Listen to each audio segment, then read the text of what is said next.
Dad, stop wasting my money on this garbage, Jason screamed, throwing the vintage bond paper into the trash can right in the middle of the crowded five-star restaurant. He pointed a finger at my face, trembling with rage. From tomorrow, your allowance is cut to 0. You stay in your room and you do not embarrass me again. I looked at my son, then at my daughter-in-law, Valerie, who was smirking behind her wine glass. I did not say a word. I simply walked away. But what Jason did not know was that the money he claimed I was wasting was never his. It was mine. All of it. The next morning when he woke up to buy his new Porsche, he would find his bank accounts empty, his credit cards frozen, and his CEO title revoked. And me. I would be gone, leaving behind nothing but that crumpled $50 bond. I am Conrad King, and this is how I taught my ungrateful son the hardest lesson of his life.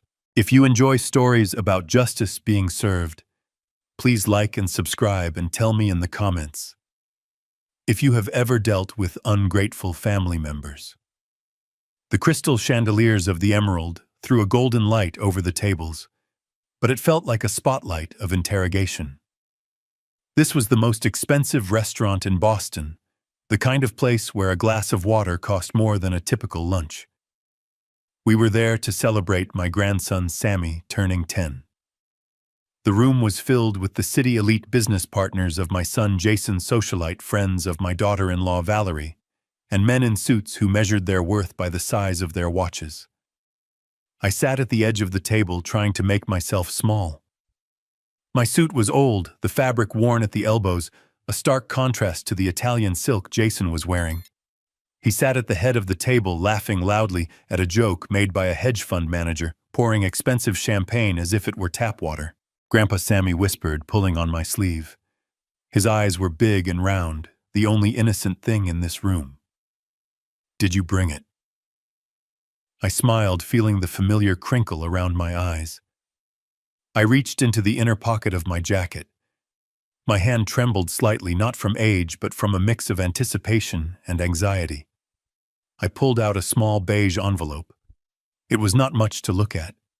Inside was a $50 treasury bond. I had bought it the day Sammy was born 10 years ago. It was a tradition my own father had started. It was not about the money. It was about patience. It was about watching something grow slowly over time. It was about value. Happy birthday, Sammy, I said softly, handing him the envelope. This is for your future. Sammy reached for it, a genuine smile spreading across his face, but before his fingers could touch the paper, a hand snatched it away. It was Jason. He held the envelope up like it was a piece of dirty tissue. He ripped it open and pulled out the bond. He looked at it and let out a short, cruel laugh. $50, he announced loudly enough for the entire table to hear. The conversation around us died down. $50. Dad, are you serious? We are at the Emerald. The tip for the valet is more than $50. Jason, I said, keeping my voice low, trying to save what little dignity I had left. It is a bond. It matures. It teaches him the value of saving. Value. Jason scoffed. He crumpled the bond in his fist. You want to teach him value? Look around you, Dad. This dinner costs $10,000. That is value. You giving him this scrap of paper is not a gift. It is an insult. It is you being a cheap old man who still thinks it is 1970. He threw the crumpled ball of paper into the ice bucket where the champagne was cooling. Stop wasting my money on this garbage, he hissed. Valerie chimed in, leaning over to whisper to the woman next to her, but loud enough for me to hear. You have to forgive him. He is getting senile. We let him live with us out of charity, but he just does not understand how the modern world works. He is a drain on our resources, but what can we do? The guests chuckled, a polite, uncomfortable sound. They looked at me with pity. The poor old father living off his successful son. The leech. The burden. I looked at Sammy. He was looking down at his plate, his face red with shame. He wanted to cry, but he knew his mother would pinch him if he ruined the mood. I slowly pushed my chair back. The legs scraped against the marble floor, a harsh sound in the quiet room. "Where are you going?" Jason asked, annoyed. "We have not cut the cake yet. Do not make a scene." "I am going home," I said quietly. "I am tired. Suit yourself." Jason waved his hand dismissively. "Just do not expect the driver to take you. He is busy. You can take the bus. It is cheaper. Just your style." I walked out of the dining room, my back straight. I could feel their eyes on me. I could hear their whispers. I walked past the maitre d' who looked at my worn shoes with disdain. I walked out into the cool Boston night. But I did not go to the bus stop. I walked to the parking lot where my old Ford sedan was parked in the furthest corner, hidden away from the Ferraris and Lamborghinis, so it would not lower the property value of the lot. I had just unlocked the door when I heard heavy footsteps running behind me. It was Jason. For a second, a foolish, hopeful part of me thought he was coming to apologize. I thought maybe he realized he had gone too far, that maybe the son I raised was still in there somewhere, buried under the layers of arrogance and greed. "Give me the keys," he demanded, holding out his hand. "What?" I asked, confused. "The keys to the car, Dad. Give them to me." "Jason, this is my car. I bought this car 15 years ago. And who pays for the gas?" Jason stepped closer, looming over me. "Who pays for the insurance? Who pays for the repairs?" "I do. Everything you have is because of me. You live in my house. You eat my food. You drive a car that I pay to keep on the road. And tonight, you embarrassed me. You made me look cheap in front of the investors." He snatched the keys from my hand. "You are grounded," he said, and he was not joking. "From tomorrow, you stay in the house. You do not leave the estate. And that allowance of $400 a month. Cancelled. You do not need money. You have everything you need right there. If you are going to act like a child, I will treat you like one." I looked at him. I looked at the man standing before me in his $5,000 suit. I remembered the day he was born. I remembered holding him in my arms, promising him the world. I remembered 5 years ago when I sat him down in my office, the office of King Logistics, the company I built from a single truck into a shipping empire. I remembered signing the papers, handing him the CEO title. I remembered the only condition I had set: take care of the company. Jason, I had told him, and take care of me. I am tired. I want to rest. Treat me with respect, and everything I built will be yours. He had promised. He had cried. He had hugged me. And now 5 years later, he was standing in a parking lot, taking away my car keys because I gave his son a $50 bond. "You are making a mistake, Jason," I said, my voice steady. "The only mistake I made was not putting you in a nursing home sooner," he spat back. "Now walk. It is a long walk home. Maybe it will give you time to think about how lucky you are that I put up with you." He turned around and walked back toward the warm glow of the restaurant, twirling my keys on his finger. I stood there in the dark. The wind was biting. It was a 5-mile walk to the estate. I did not feel the cold. I did not feel the fatigue. I felt a strange sense of clarity. It was as if a fog had lifted. For 5 years, I had made excuses for him. I told myself it was the stress of the job. I told myself it was Valerie's influence. I told myself he would mature. But tonight, the denial died. I started walking. I did not walk like an old man. I walked with the rhythm of a man who had negotiated with union leaders on the docks of South Boston. I walked with the pace of a man who had stared down hostile takeovers. I reached the estate just after midnight. It was a sprawling mansion in Brookline with manicured lawns and a 12-foot iron gate. Jason and Valerie lived in the main house with its 10 bedrooms and heated floors. I lived in the servants' quarters, a small converted apartment in the basement near the boiler room. Valerie had suggested it, saying it would be easier for me, no stairs to climb. But I knew the truth. They wanted me close enough to use as a babysitter or a punching bag, but far enough away that they did not have to see me. I entered my room. It smelled of damp concrete. The furniture was old cast-offs from when they redecorated the main house. I sat on the edge of the single bed. I did not turn on the light. I did not need it. I reached down and took off my left shoe. I pulled out the insole. Underneath, taped securely to the heel, was a small black micro SD card. I peeled it off. This was my insurance. This was the lever I had prayed I would never have to pull.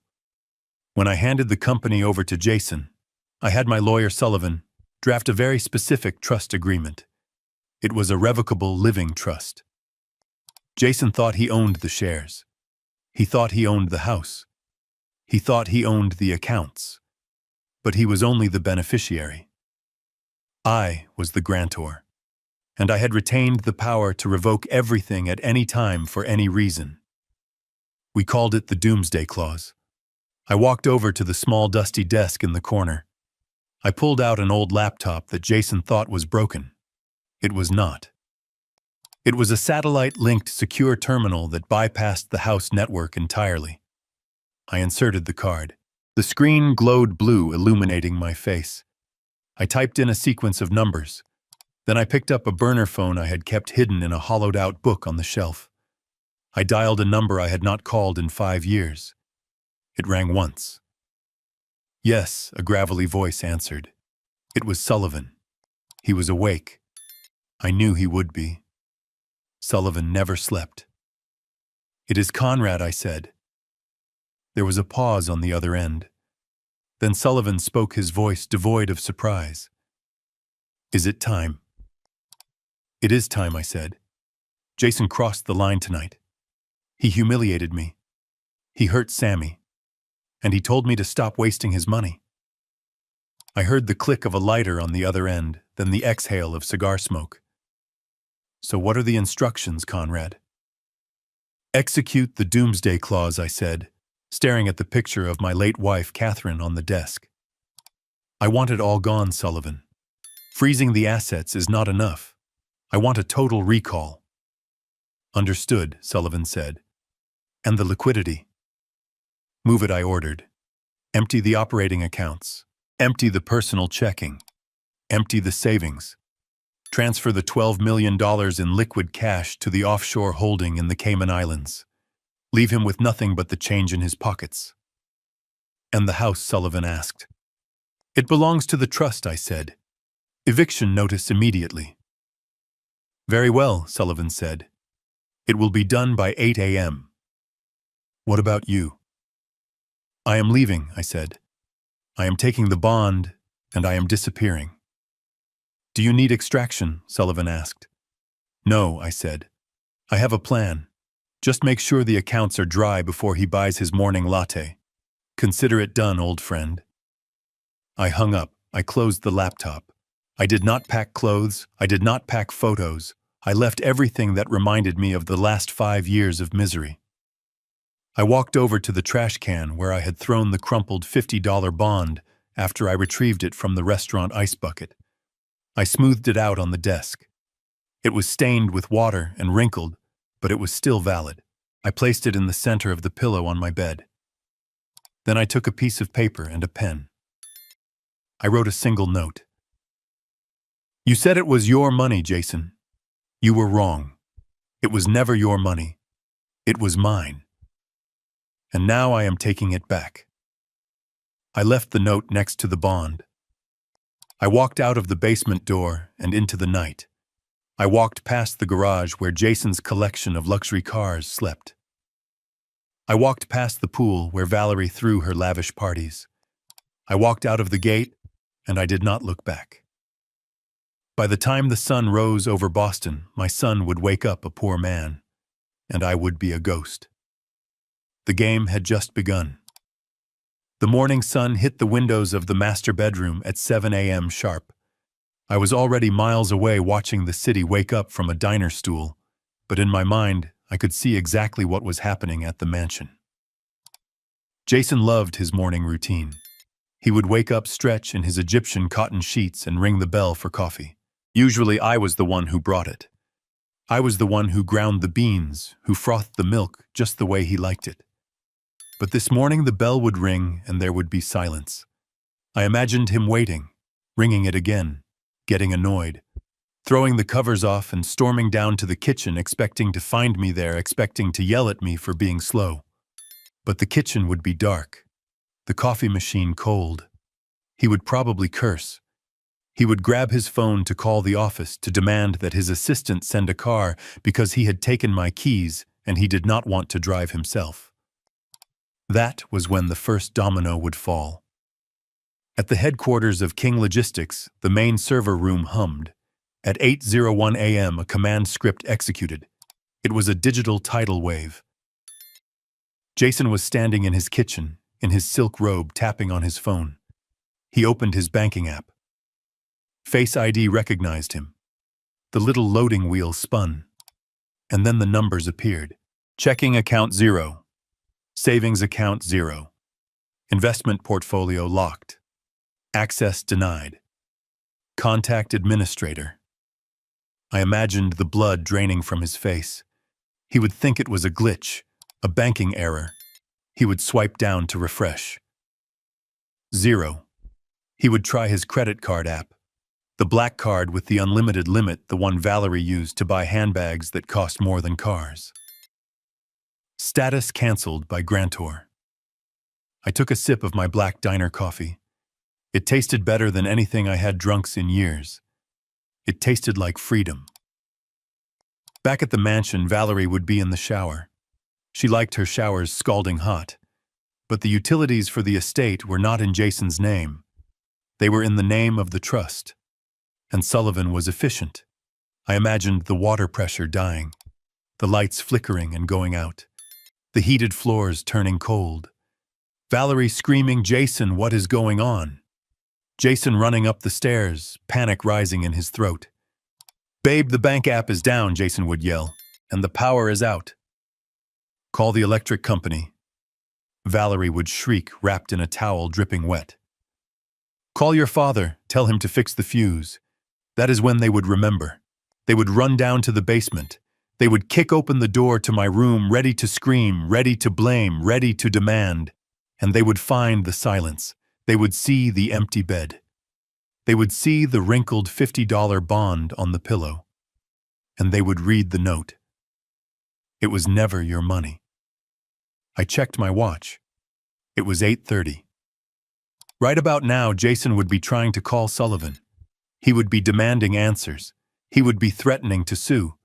And Sullivan would be sitting in his leather chair, calmly explaining that under Section 14, Paragraph B of the King Family Trust, the grantor reserved the right to remove any beneficiary who displayed gross misconduct or moral turpitude, publicly humiliating the founder at a birthday party. That counted as gross misconduct. I paid for my coffee with cash. I tipped the waitress $20. "Keep the change," I said. She looked at me surprised. "Thanks, sweetie. You have a good day." "Oh, I will," I said, standing up and putting on my coat. "I am going to have the best day of my life."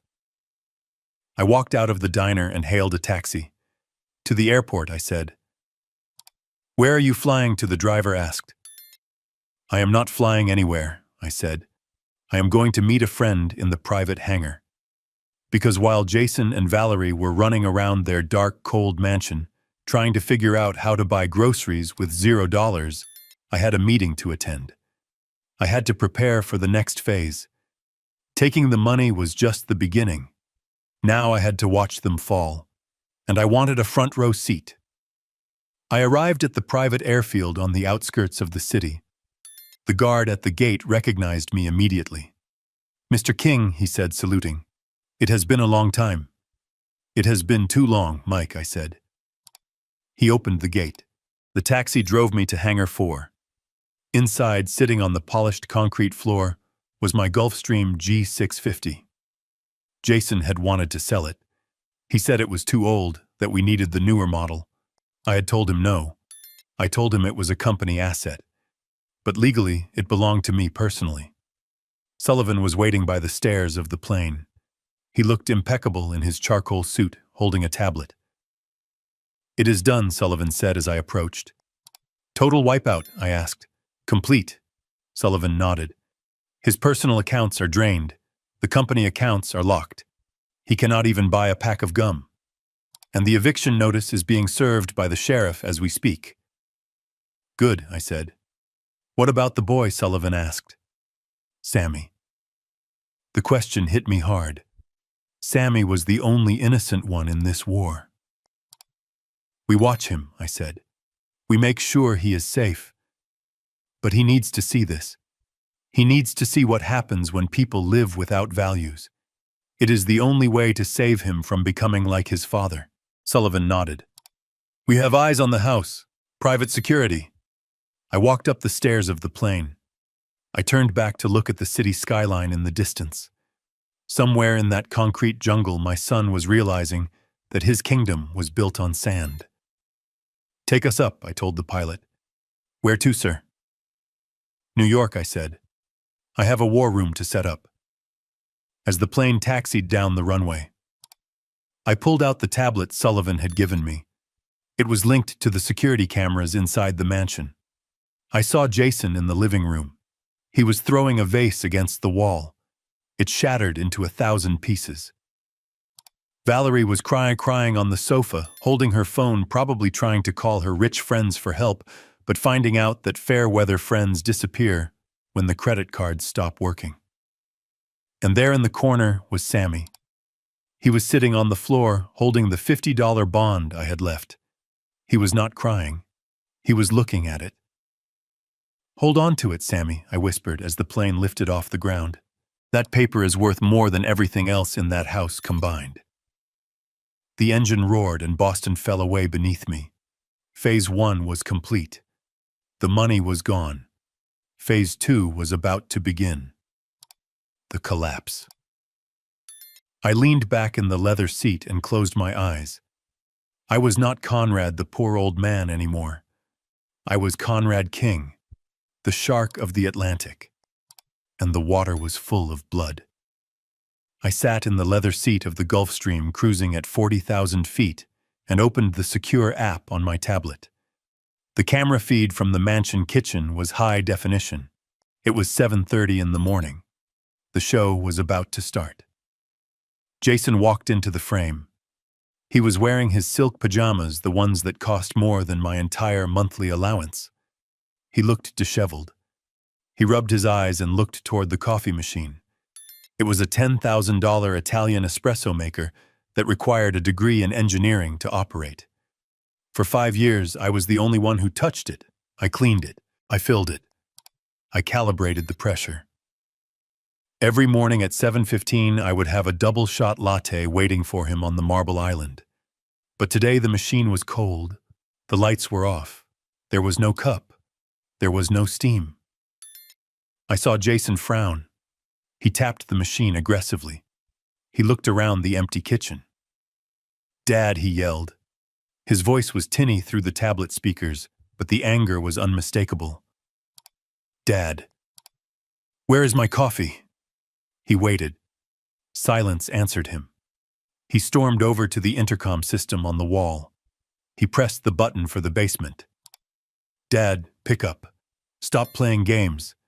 I need caffeine and I need the car brought around." Nothing. He slammed his hand against the wall. "Useless old man," he muttered. He pulled his phone from his pocket, probably to call the maid service to send someone over immediately, because the idea of making his own coffee was foreign to him. But as he unlocked his screen, a notification banner dropped down. I saw him freeze. It was not a text from a friend. It was a red alert from the corporate banking system. I knew exactly what it said because I had programmed the transfer to execute at 8:01 sharp. Alert. Liquidity crisis. Unauthorized withdrawal. Amount $18 million. Recipient offshore holdings looted. Authorized by the founder. I saw the color drain from his face. He dropped his hand to the counter to steady himself. He swiped into the app, his fingers trembling. He was looking at the operating capital, the payroll account, the reserve funds. Empty. Empty. Empty. He started tapping furiously, trying to reverse the transaction, trying to call the bank. But the bank was not going to answer him. The bank answered to the trust, and the trust answered to me. Jason dialed a number. It was probably the chief financial officer. I could imagine the panic on the other end of the line. "What do you mean it is gone?" Jason screamed into the phone. "It is $18 million. It cannot just vanish." "Who authorized it?" "My father." "That is impossible. He is retired. He is senile. He does not have the access codes." He stopped. He listened. "He is the grantor," Jason whispered. The phone slipped from his fingers and clattered onto the counter. Grantor. The word hung in the air. It meant I was not just a retired old man living in the basement. It meant I was the god of his financial universe, and I had just turned off the sun. Suddenly, a scream echoed through the house so loud it distorted the audio on my tablet. It came from the second floor. Jason looked up, eyes wide. That was Valerie. I switched the camera view to the master suite hallway. The door to the bathroom flew open. Valerie stumbled out, wrapped in a towel, her hair covered in shampoo suds. She was dripping wet and shivering violently. "Jason," she shrieked. "The water, it just stopped. It was hot and then it just cut off. I have soap in my eyes." Jason ran to the bottom of the stairs. "Babe, calm down," he yelled up. "There is a problem with the accounts." "I do not care about the accounts," Valerie yelled back. "I care about my shower. Fix it. Call the plumber. Call your father. Tell him to go down to the boiler room." "He is not there," Jason shouted. "What do you mean he is not there?" Valerie wiped her eyes, stinging from the soap. She grabbed her phone from the hallway table. "Fine. I am booking the flight to Paris now. I cannot deal with this. I am going to the spa in George V, and you can fix this mess while I am gone." She tapped her screen. I watched her face. It went from annoyance to confusion to absolute horror. "Declined," she said. Her voice was a whisper. "Try another card," Jason said, running up the stairs 2 at a time. "I did," Valerie said. "The platinum, the black card, the joint account. Declined, declined, card reported stolen, stolen." Jason reached the top of the stairs, breathless. "It says the account holder reported the card stolen and requested an immediate freeze." Valerie looked at him, her eyes wide with terror. "Jason, who is the account holder?"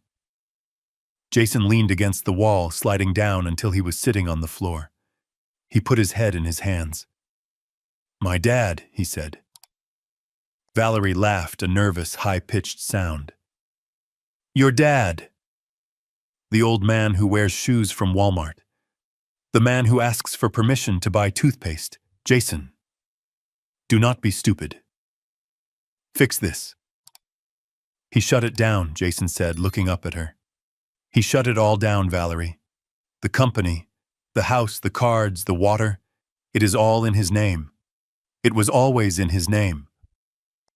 "No," Valerie shook her head, water dripping from her hair onto the expensive Persian rug. "No, we own this. We are the kings." "We are nothing," Jason whispered. "Without him, we are nothing." Suddenly, the lights in the hallway flickered. Once, twice, and then the house plunged into darkness. The emergency backup generator should have kicked in, but I had disabled the automatic transfer switch before I left. I watched through the infrared mode of the camera. They were 2 silhouettes sitting in the dark in a multi-million-dollar mansion that had just become a tomb. Jason stood up. "We have to find him. He cannot have gone far. He does not have a car." I took his keys. They scrambled in the dark using their phone flashlights like lifeline. They ran down the stairs, past the silent kitchen, and threw open the door to the basement. I switched the camera feed to my room. They burst in the beams of their flashlights, cutting through the gloom. They tore the sheets off the bed.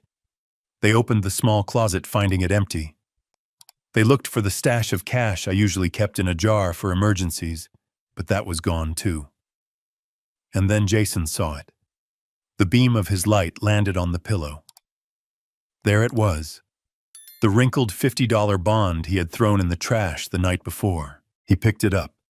His hands were shaking so hard the paper rustled. He read the note I had left. It was never your money. Jason let out a roar of frustration and tore the note in half. He kicked the bed frame. He threw the bond against the wall. He is gone, Valerie whispered. She looked around the small, dingy room, seeing it for the first time, not as a place to store an unwanted relative, but as the control center of their destruction. He left us. He cannot leave us, Jason shouted, pacing the small room like a caged animal. He needs us. He is old. He is weak. He probably just walked to the diner. I will find him. I will drag him back here and I will make him turn the power back on. He pulled out his phone and dialed the number for the private security firm that patrolled the neighborhood. This is Jason King, he barked. I have a missing person. My father. Yes, the old man. He wandered off. He is confused. I need you to find him and bring him back. He is a danger to himself. I closed the tablet cover. He still did not get it. He still thought he was in control. He thought this was a tantrum. He thought he could bully me back into submission. He had no idea that he was no longer the CEO of King Logistics. He was just a man standing in the dark in a house he did not own, wearing pajamas he could no longer afford. I looked out the window of the plane. The clouds were thick below us. Sullivan handed me a glass of water. They are in the dark, I asked. Pitch black, Sullivan replied. Good. Let them sit in it for a while. Hunger and cold have a way of clarifying the mind. But I knew Jason. He would not give up that easily. He would not reflect. He would attack. He would try to find me, not to apologize, but to force me to sign the rights back over. He would try to use the law. He would try to use force.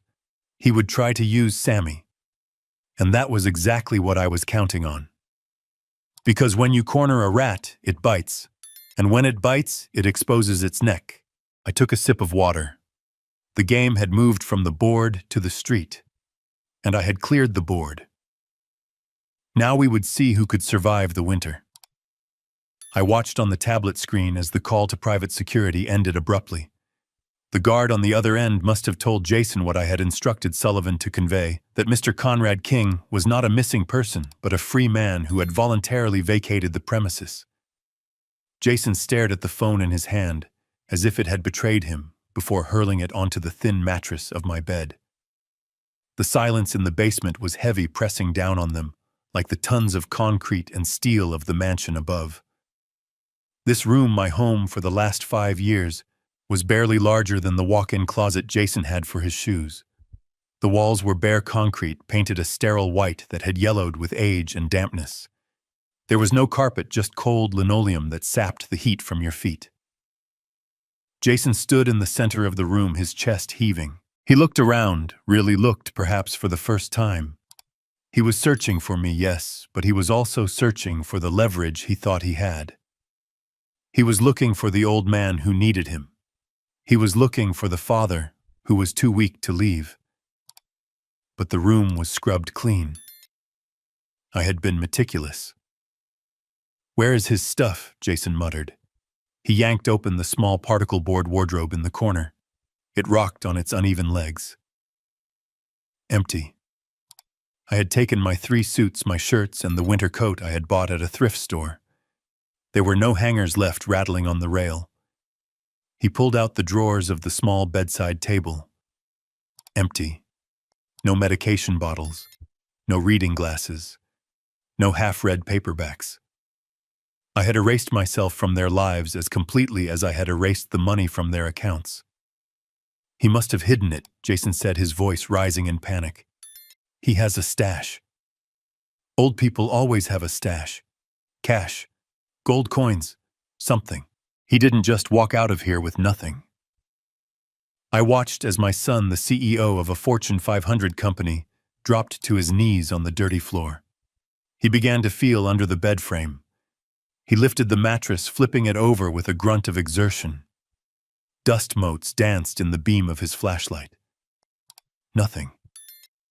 He crawled to the loose floorboard near the radiator, the one I used to complain about, because it squeaked. He dug his manicured fingernails into the gap and pried it up, snapping the wood. He shone the light into the dark cavity underneath. Just dirt and old pipes. He is gone, Jason, Valerie said from the doorway. She was hugging herself, her lips blue from the cold. There is nothing here. He planned this. Don't you see he didn't just leave in a huff? He planned this for days, maybe weeks.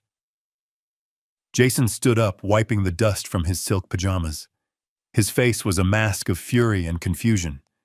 He walked back to the desk, the only piece of furniture he hadn't overturned yet. There, sitting in the pool of light from his flashlight, was the bond. I zoomed in on the camera feed. The $50 Treasury bond. The edges were soft from wear, the paper stained from the wine and ice of the night before. I had smoothed it out carefully, pressing it flat with the palm of my hand before I left. It sat there like an accusation. Jason picked it up. He held it delicately this time, not like trash. He stared at the intricate engraving, the government seal, the face of the president. $50. To him, it was less than a rounding error. To me, it was the seed of an empire. And next to it, the note. He read it again, his lips moving silently. Your money, no. Jason. It was never your money. He slammed his fist onto the desk. It is my money, he screamed at the empty walls. I earned it. I sat in that chair. I took the meetings. I signed the deals. He was shouting at a ghost. He was trying to convince the concrete that he was a king, but the concrete knew better. The concrete knew he was just a tenant who had forgotten to pay his rent in respect. He swept his arm across the desk, sending the note fluttering to the floor. But he kept the bond in his hand. He crumpled it, then stopped. He smoothed it out again. Why was it regret? No. It was desperation. It was the sudden, terrifying realization that this piece of paper, this $50 promise from the government, might be the only liquid asset he had left in the world. Valerie stepped into the room. She looked at the overturned mattress, the empty wardrobe, the bleakness of the space. Is this how he lived? She whispered. She looked at the single narrow window high up on the wall, barred with iron. She looked at the exposed pipes in the ceiling. We put him in a dungeon, Jason, she said, her voice trembling. Shut up, Jason snapped. It was good enough for him. He said he liked it. He said it was quiet. He lied, Valerie said. She looked at the camera lens in the corner of the ceiling, a small black dome she had probably never noticed before. Or maybe she just felt the weight of being watched. He lied about everything. He wasn't senile. He wasn't weak. He was waiting. Jason turned to her. We don't need him. I can fix this. I just need to get to the office. I need to talk to legal. Sullivan can't do this. There are laws. There are rights. He has the codes.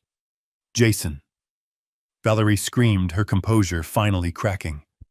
He is the grantor. Do you know what that means? I looked it up while you were playing hide-and-seek with the security guard. It means he is God. It means we are trespassing in our own house. Jason looked at her, then back at the empty room. The reality was closing in. The cold was seeping into his bones. The adrenaline of the anger was fading, replaced by the hollow ache of fear. He looked at the bond one last time. He didn't throw it away. He folded it. He folded it carefully into a small square and put it in the pocket of his pajama bottoms. Let's go, he said, his voice low. Where? Valerie asked. To the office, Jason said. We walk. They turned and left the room, leaving the door swinging on its hinges. I watched the empty space for a moment longer. The overturned mattress, the dust, the silence. It was a tomb, yes. But it wasn't mine anymore. It was the tomb of their arrogance. I closed the app on my tablet. The plane banked, turning south. Jason was going to walk to the office. That was a 5-mile hike in Italian loafers that weren't made for pavement. He would arrive sweaty, tired, and desperate, and he would find the doors locked. But I knew him. He wouldn't stop there. He would go to the one place he thought he could still exert power. He would go to the lawyers. He would try to fight me with paper. He didn't know it. I had bought the paper factory 40 years ago. I signaled the flight attendant. Breakfast, sir, she asked. Yes, I said. Coffee. Black. And bring me the phone. I need to make a call to the district attorney. Because emptying the accounts was just the opening move. Now it was time to expose the rot. It was time to show the world that the CEO of King Logistics wasn't just broke. He was a criminal. The real storm was just beginning. It took Jason nearly 2 hours to reach the glass and steel tower in the financial district. I tracked his progress via the GPS in his phone, which he had foolishly forgotten was also paid for by the company plan. He arrived at the offices of Sullivan and Moore, looking like a man who had survived a shipwreck. His Italian loafers were scuffed, his hair was matted with sweat, and his eyes were wide with a manic desperation. The receptionist, a young woman named Sarah, whom Jason had rudely dismissed countless times over the years, looked up in alarm as he burst through the double glass doors. Mr. King, she stammered, reaching for the phone. You cannot be in here. You do not have an appointment. Get out of my way, Jason barked, pushing past her desk. He stormed down the hallway toward the corner office. He did not knock. He threw the heavy oak door open so hard it banged against the wall. Sullivan was waiting for him. My old friend was sitting behind his massive mahogany desk, the one I had given him 30 years ago after we won the union lawsuits. He was reading a file, calmly sipping a cup of tea. He did not flinch. He did not look surprised. He simply closed the folder and placed his hands on top of it. Fix it, Jason screamed, slamming his hands down on the desk. Fix it now, Sullivan. The accounts are frozen. The power is out. My father has gone insane. He thinks he can steal my company. Sullivan looked at him over the rim of his reading glasses. His expression was not one of sympathy. It was the cold, clinical look of a mortician examining a cadaver. Sit down, Mr. King, Sullivan said quietly. I will not sit down, Jason spat. I am the CEO of King Logistics. I order you to unfreeze my assets. I order you to find my father and have him committed. He is a danger to himself and others. Sullivan sighed. He reached into his drawer and pulled out a single sheet of paper. He slid it across the polished wood. You are not the CEO, Jason Sullivan said. Not anymore. What are you talking about? This is a formal notice of termination, Sullivan explained, his voice devoid of emotion. Effective at 8:01 this morning, the board of directors convened an emergency meeting via secure line. The grantor of the King Family Trust exercised his voting rights. You have been removed from your position for cause. For cause, Jason laughed, a hysterical, high-pitched sound. What cause? I made this company millions. You spent millions, Sullivan corrected him. You treated the corporate accounts like a personal piggy bank. We have the records, Jason. The cars, the vacations, the jewelry for your wife, the payoffs to keep your mistresses quiet. It is all here. Jason went pale. He thought those transactions were buried. He thought he was smarter than the auditors. He did not know that Sullivan had been the auditor all along. But that does not matter now, Sullivan continued. What matters is the trust. He stood up and walked over to the window looking out over the city. Your father built this empire with his bare hands, Jason. He created the trust to protect it. And he included a specific clause, a clause I wrote myself. It states that the grantor may revoke all privileges if the beneficiary proves himself unworthy. Unworthy, Jason whispered. I am his son. Being a son is a biological accident. Sullivan turned back to face him. Being an heir is a privilege. You lost that privilege last night when you threw a $50 bond into the trash. You insulted the man who gave you everything. Jason stood up, shaking. He can't do this. I will sue. I will take him to court. I have rights. Possessions. Possessions, Sullivan raised an eyebrow. Let us talk about possessions. The house in Brookline. The cars in the garage. The furniture. The art on the walls. Even the phone in your pocket. What about them? They are all property of the trust, Sullivan said. And since you are no longer a beneficiary, you are currently trespassing on private property. Jason froze. I have the eviction order here. Sullivan tapped the folder. You have 24 hours to vacate the premises. You and your wife. If you are not gone by noon tomorrow, the sheriff will remove you by force. And Jason, do not try to take anything. We have cataloged every item in that house. If a single silver spoon is missing, I will have you arrested for theft. This was the moment I had been waiting for. The moment the reality truly hit him. He was not just fired. He was homeless. You are bluffing, Jason hissed. My father would never do this. He is weak. He loves me. He loved the son he thought you were, Sullivan said softly. But he hates the man you have become. Jason's face twisted into a mask of pure, ugly rage. The veins in his neck bulged.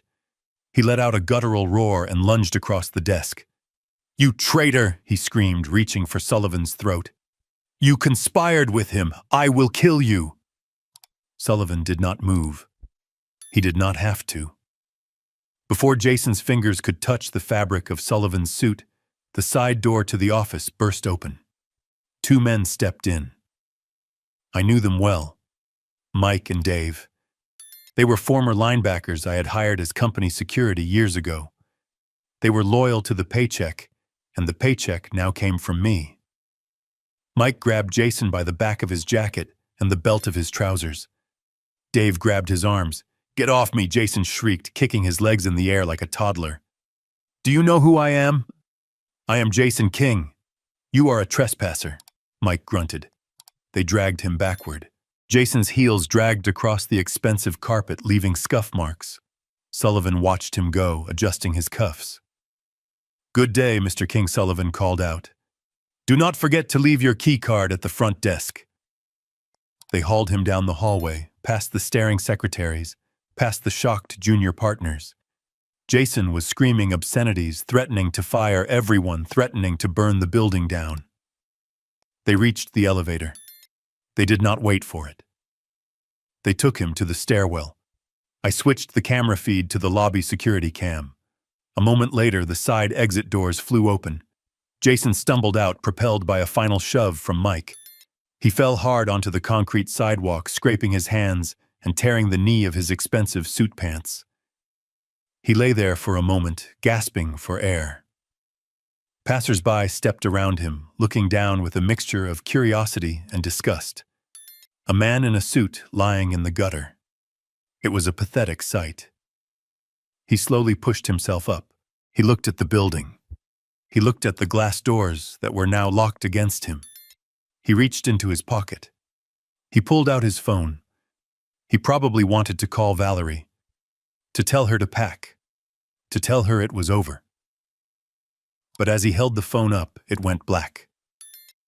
Remote wipe complete. Service terminated. He stared at the dead black screen. He screamed a sound of pure frustration and smashed the phone onto the pavement, shattering it into a dozen pieces. Now he truly had nothing. No money, no home, no communication, I watched from 30,000 feet. It was brutal, yes, but it was necessary.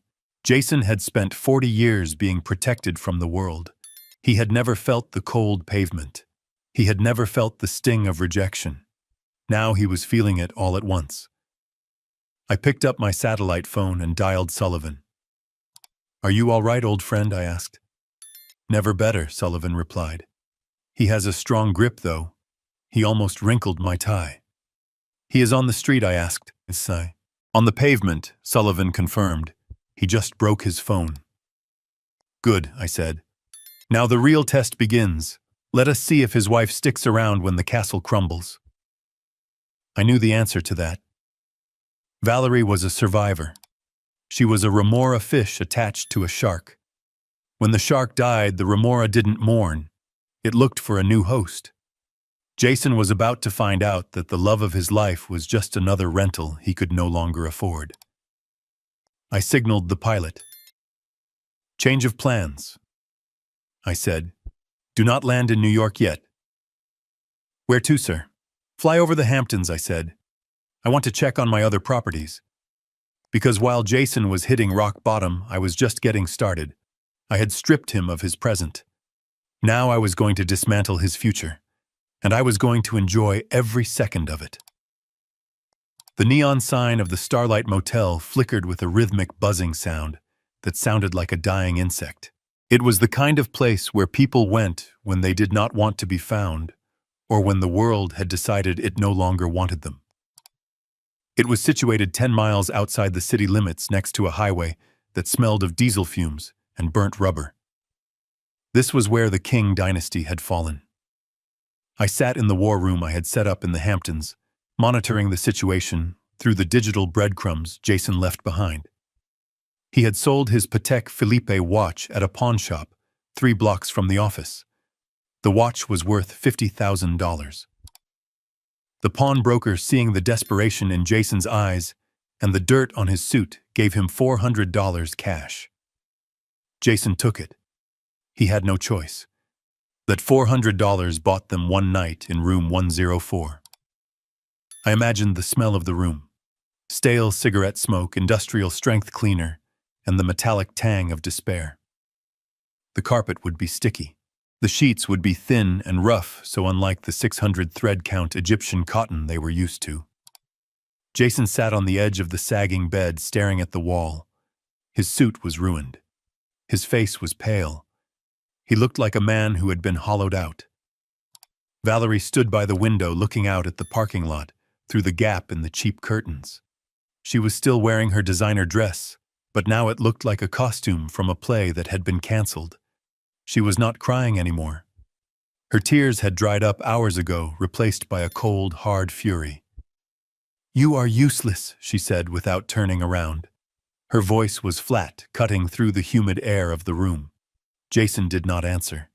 He just kept staring at the water stain on the wallpaper. "Did you hear me?" Jason. Valerie turned to face him. "I said you are useless. I married a king.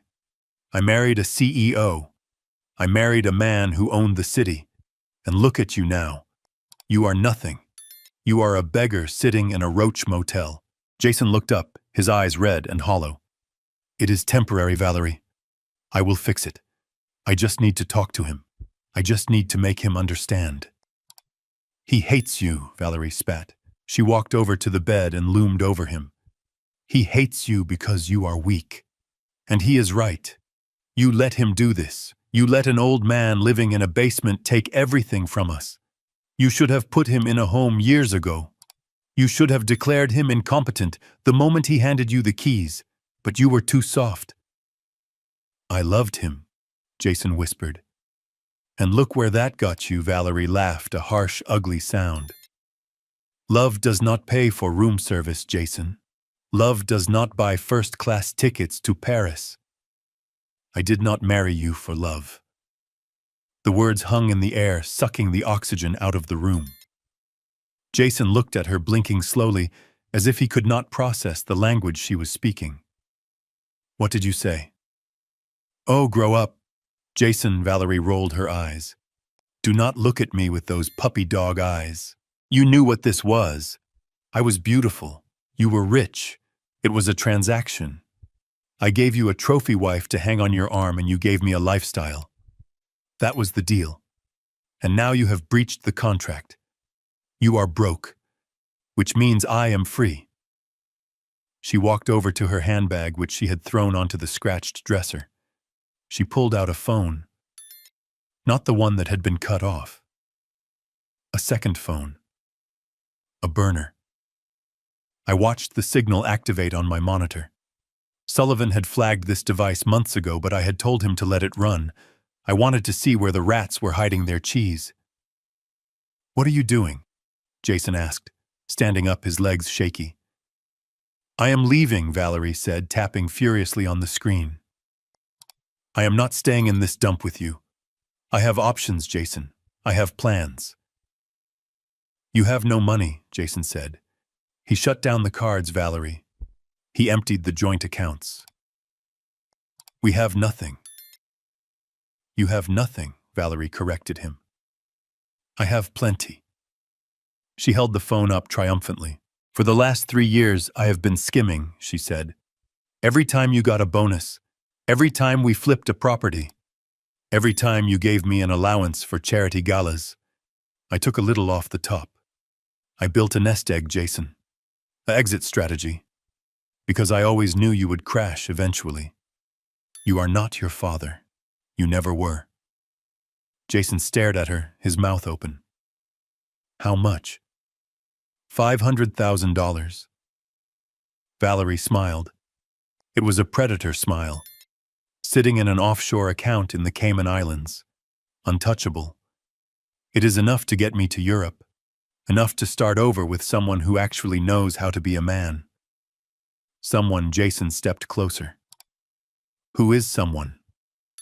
"Marco," she said. "Her personal trainer. The one Jason paid $300 an hour to keep his wife in shape. He is waiting for me in Zurich. He has a villa. And now I have the cash to pay for the champagne." She looked at the phone screen, ready to initiate the transfer. Ready to book her ticket out of his life. "Goodbye, Jason," she said. "Enjoy the motel."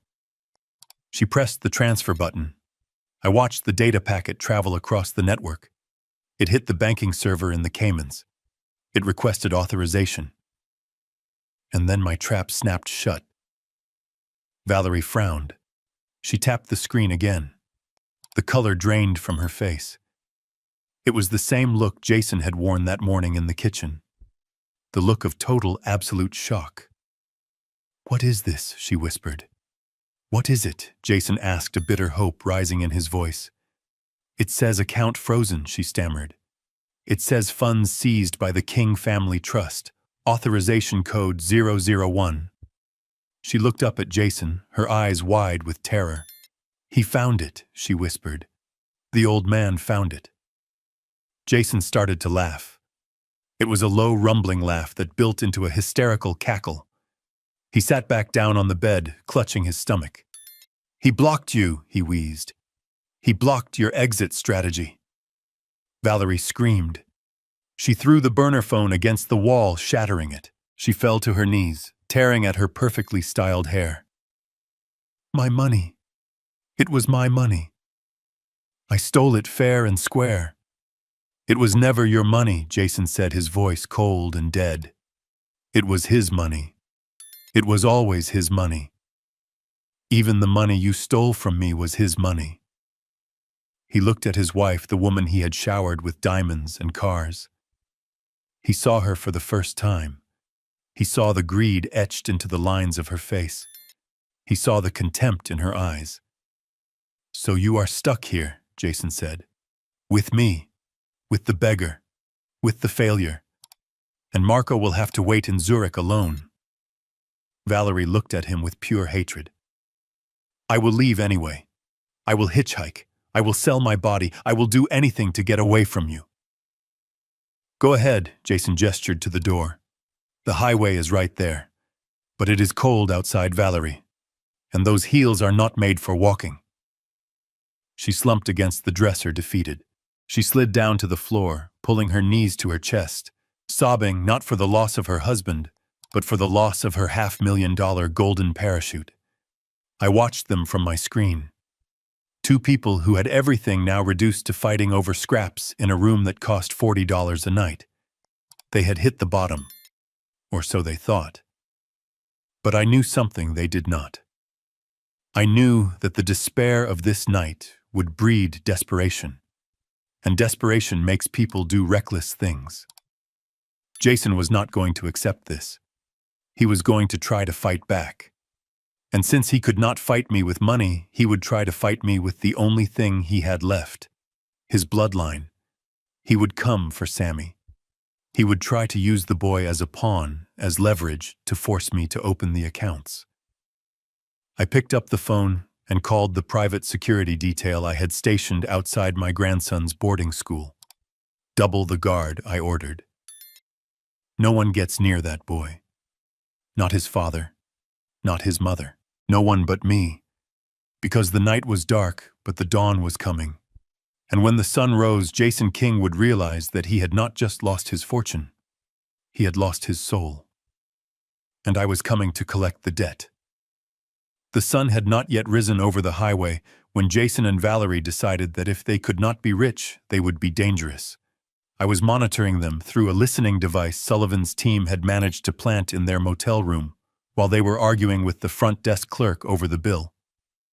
The audio feed was crackly, but the intent was crystal clear. Desperation strips away the veneer of civilization, and what was left of my son was something primal and ugly. We cannot fight him with lawyers. Jason paced the cramped room, his voice jagged with lack of sleep. Sullivan has the courts tied up. The accounts are locked tight. By the time we get a hearing, we will be starving in the street. We need a shortcut. What kind of shortcut? Valerie asked from the corner where she was nursing a cup of stale vending machine coffee. He is the grantor Jason. He holds all the cards. He is 72 years old, Jason snapped. He is an old man living alone. We do not need to beat him in court. We just need to control him. I leaned closer to the speaker in my war room. I wanted to hear this. I wanted to hear the exact moment my son decided to cross the line from ungrateful to criminal.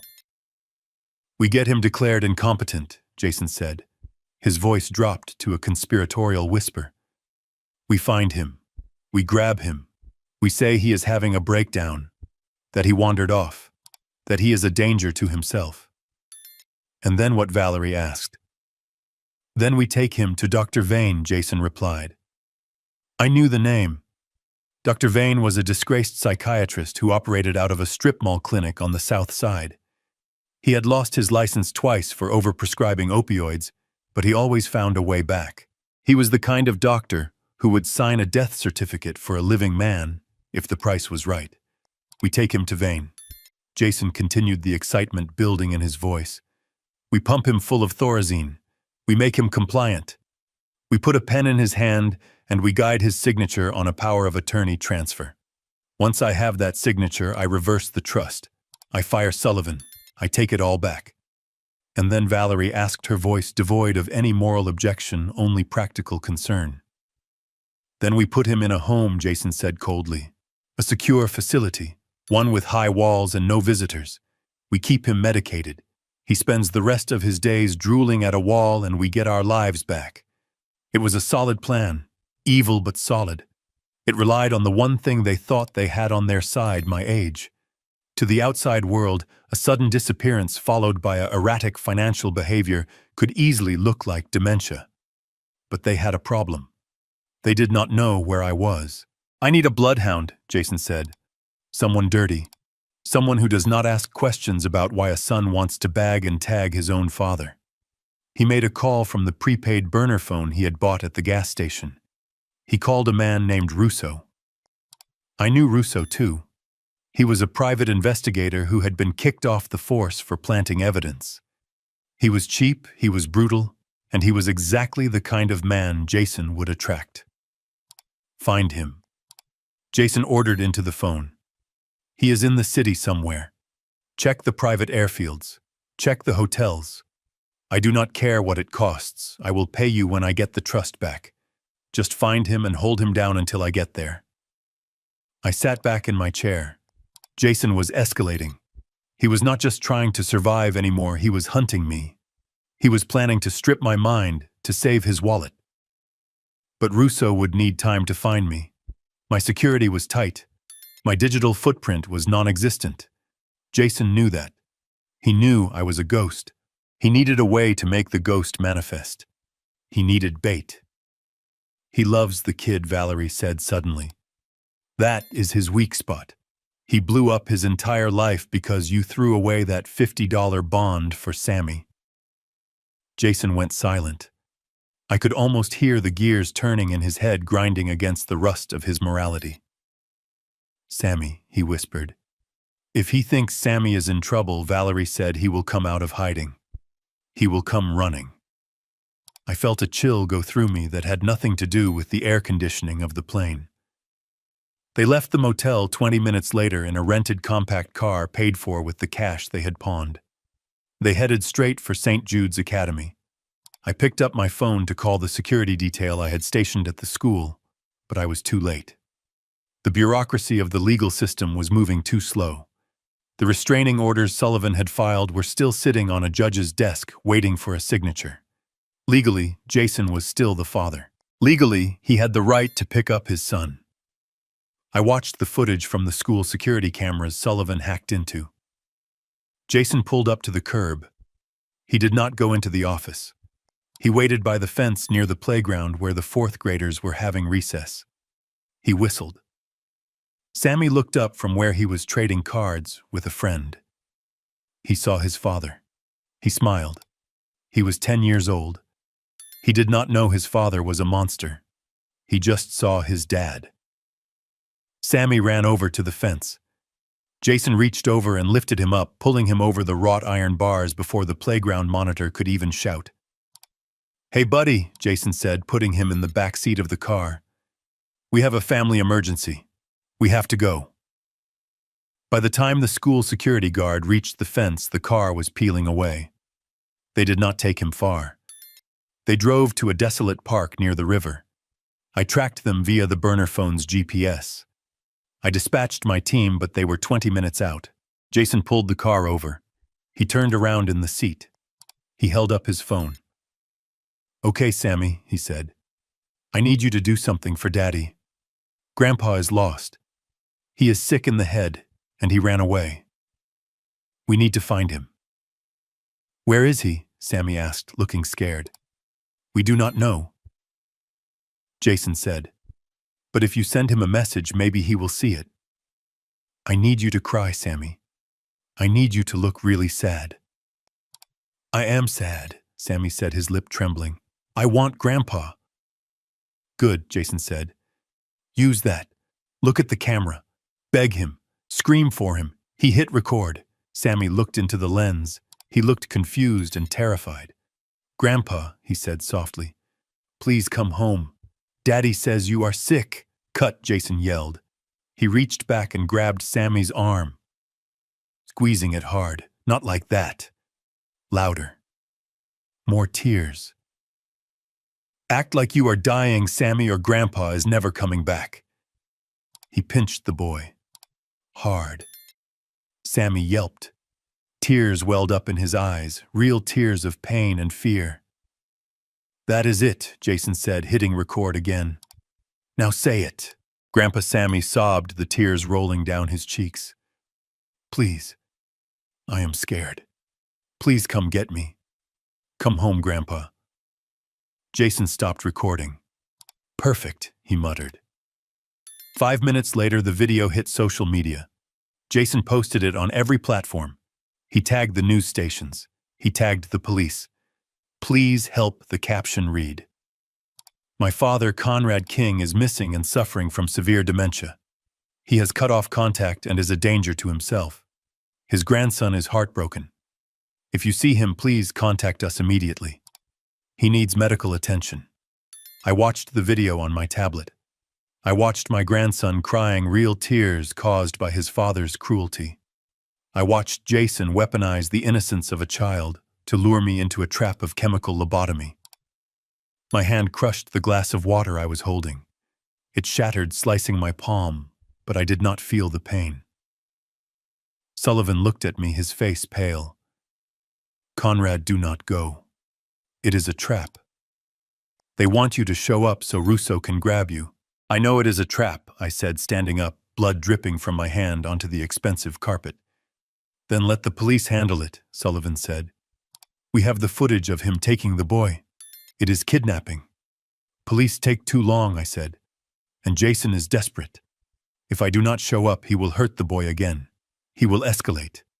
He thinks I am a weak old man. He thinks I will come running blindly into his net." I walked to the door of the plane. "He is right," I said. "I am coming.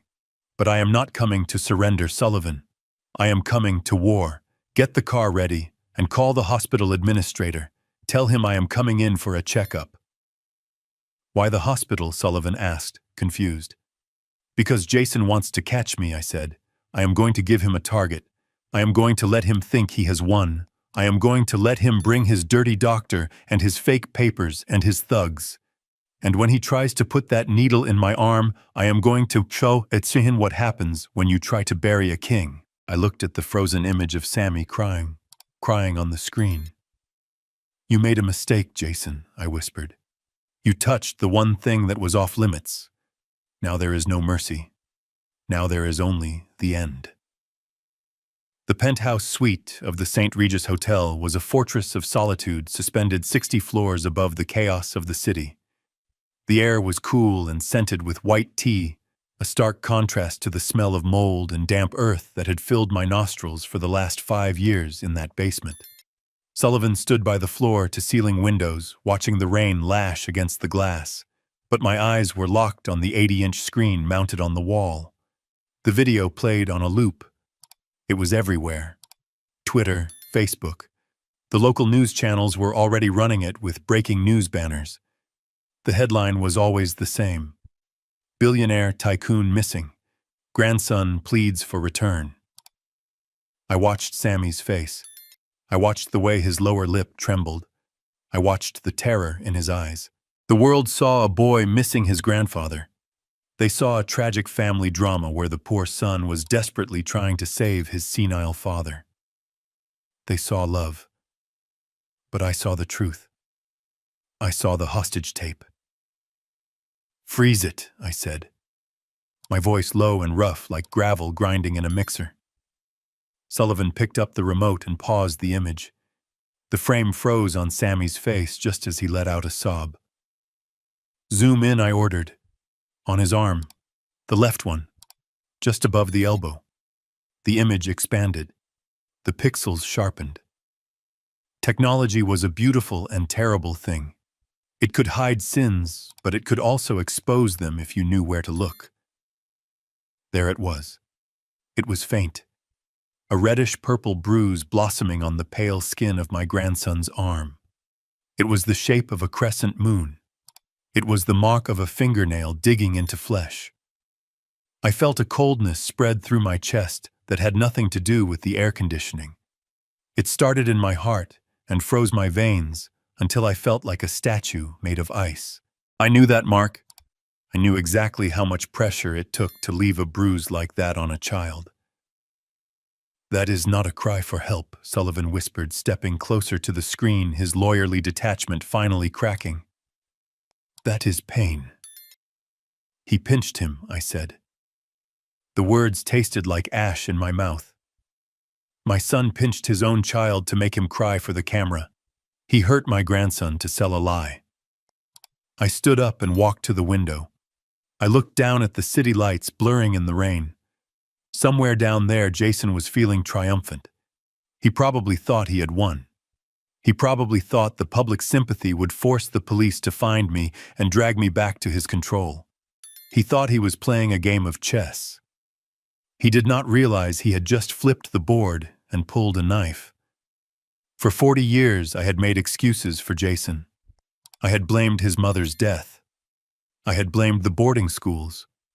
I had blamed myself for working too hard. I had tolerated his greed, his laziness, his arrogance. I had even tolerated his disrespect toward me because I believed that deep down, underneath the layers of entitlement, there was still a human being. But looking at that bruise on Sammy's arm, I realized I was wrong.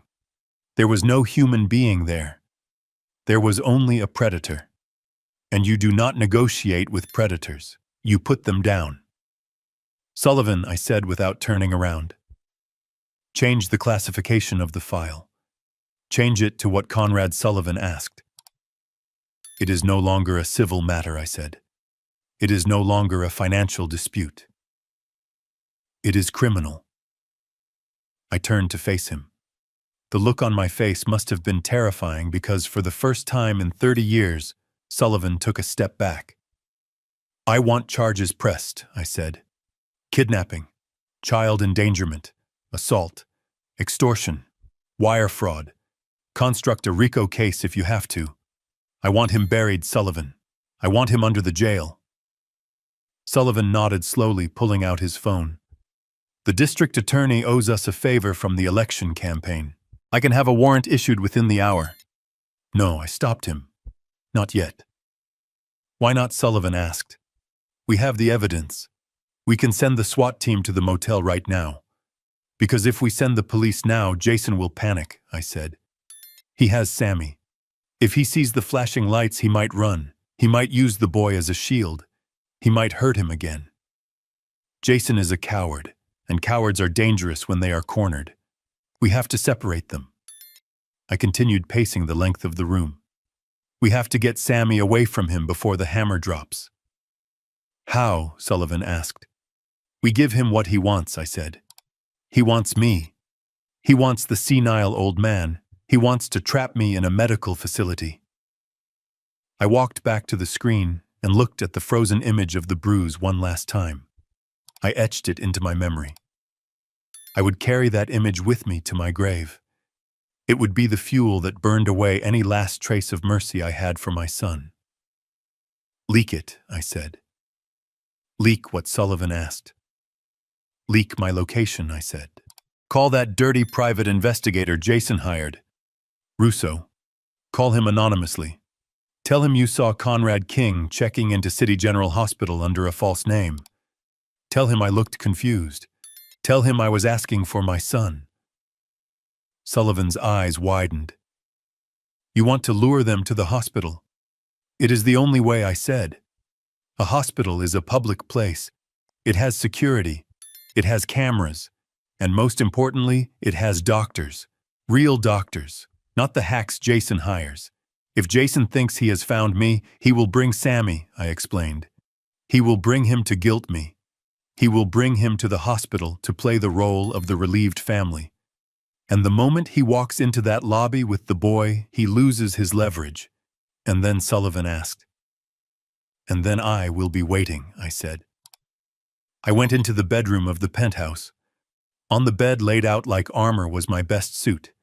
A bespoke charcoal wool 3-piece suit from Savile Row. A crisp white shirt with French cuffs. A silk tie in deep crimson. I stripped off the thrift store clothes I had been wearing. I threw them into the trash. They belonged to the old man in the basement. That man was dead. I dressed slowly, methodically. I fastened the platinum cufflinks. I tied the tie with a perfect Windsor knot. I put on the Patek Philippe watch that I had kept hidden in a safety deposit box for 5 years. I looked in the mirror. Conrad King stared back. The shark. The builder. The destroyer. I walked back out to the living room. Sullivan was on the phone, his voice low and urgent. He hung up when he saw me. The bait is taken, Sullivan said. Russo called Jason. They are leaving the motel now. They are heading to City General. They have a doctor with them. A Dr. Vane. Vane, I scoffed. The man is a butcher. Jason is bringing a butcher to verify my sanity. The irony is rich. I poured myself a glass of scotch. I did not drink it. I just held the crystal glass, feeling the weight of it. Sullivan, I said. When we get to the hospital, I want you to have the papers ready, not the lawsuit. The adoption papers. Sullivan paused. You are going to take custody. I am going to save him, I corrected. His mother stood by and watched him get pinched. She helped film the video. She is just as guilty. They have forfeited their rights. We will need a judge to sign off on an emergency order, Sullivan warned. It will be difficult. Get Judge Miller, I said. Remind him who paid for his daughter's rehab. Remind him who kept his name out of the papers when he crashed his car. Call in every marker, Sullivan. Burn every bridge if you have to. I do not care if I have to buy the courthouse. I am leaving that hospital with my grandson. Understood, Sullivan said, typing furiously on his tablet. I walked to the elevator. The private car was waiting downstairs. Let us go, I said. We rode down in silence. The city was wet and gray outside the tinted windows of the limousine. I watched the people hurrying along the sidewalks, heads down against the rain. They had their own problems, their own families, their own small tragedies. But none of them knew what it was like to have to destroy their own child to save their grandchild. We arrived at the hospital. I did not go to the waiting room. I went to the administrator's office. Dr. Aris was an old friend. He looked nervous when I walked in. Conrad, he said, shaking my hand. This is highly irregular, using my hospital as a trap. It is necessary, John, I said. And do not worry. The endowment I promised for the new pediatric wing. Double it. Dr. Aris swallowed. Very well. The lobby is secure. My security team is briefed. We have plainclothes officers waiting in the cafeteria. Good, I said. I sat in the leather chair behind the desk. I watched the monitors that showed the main entrance. 10 minutes passed, 20, and then a battered rental car pulled up to the curb. Jason got out. He looked manic. His eyes were wild, his movements jerky. He was wearing the same ruined suit from the day before. Valerie got out from the passenger side, dragging Sammy by the hand. Sammy looked small. He looked defeated. He was holding a toy car, clutching it like a talisman. And behind them, a man in a cheap suit carrying a medical bag. Dr. Vane. They walked through the sliding glass doors. Jason scanned the lobby. He looked desperate. He looked like a man who was seconds away from drowning. I stood up. I buttoned my jacket. Showtime, I whispered. I walked out of the office and down the corridor toward the lobby. Sullivan walked beside me. I saw Jason spot me. His face lit up, not with relief, but with a twisted triumph. He pointed at me. There he is, he shouted. Dad. Dad, wait. He started running toward me, dragging Sammy along. Valerie followed her heels, clicking on the linoleum. I stopped in the center of the lobby. I stood tall. I did not look confused. I did not look frail. I looked like the man who owned the building. Jason slowed down as he got closer. He saw the suit. He saw the watch. He saw the way I was standing. Confusion flickered in his eyes. Dad, he panted. Thank God. We were so worried. You wandered off. You are sick. He signaled to Dr. Vane. Doctor, this is him. He is having an episode. You need to sedate him before he hurts himself. Dr. Vane stepped forward, reaching into his bag. Mr. King, he said, his voice oily. I am here to help. Just relax. I have something that will calm you down. He pulled out a syringe. I did not move. I looked at Jason. I looked at the syringe. And then I looked at Sammy. Sammy looked up at me. Grandpa, he whispered. Come here, Sammy, I said. My voice was calm, authoritative. It carried across the lobby. Sammy tried to pull away from his father.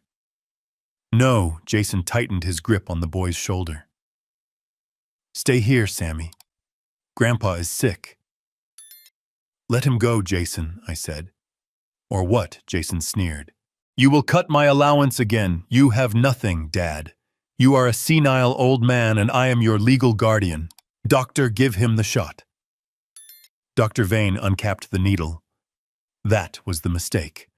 I nodded to the side. From the cafeteria entrance, 4 uniformed police officers stepped out. From the gift shop, 2 more appeared. Drop the needle, Dr. Vane, a sergeant shouted, his hand on his holster. Vane froze. He dropped the syringe. It clattered on the floor. Jason spun around. What is this? What is going on? I stepped forward, closing the distance between us.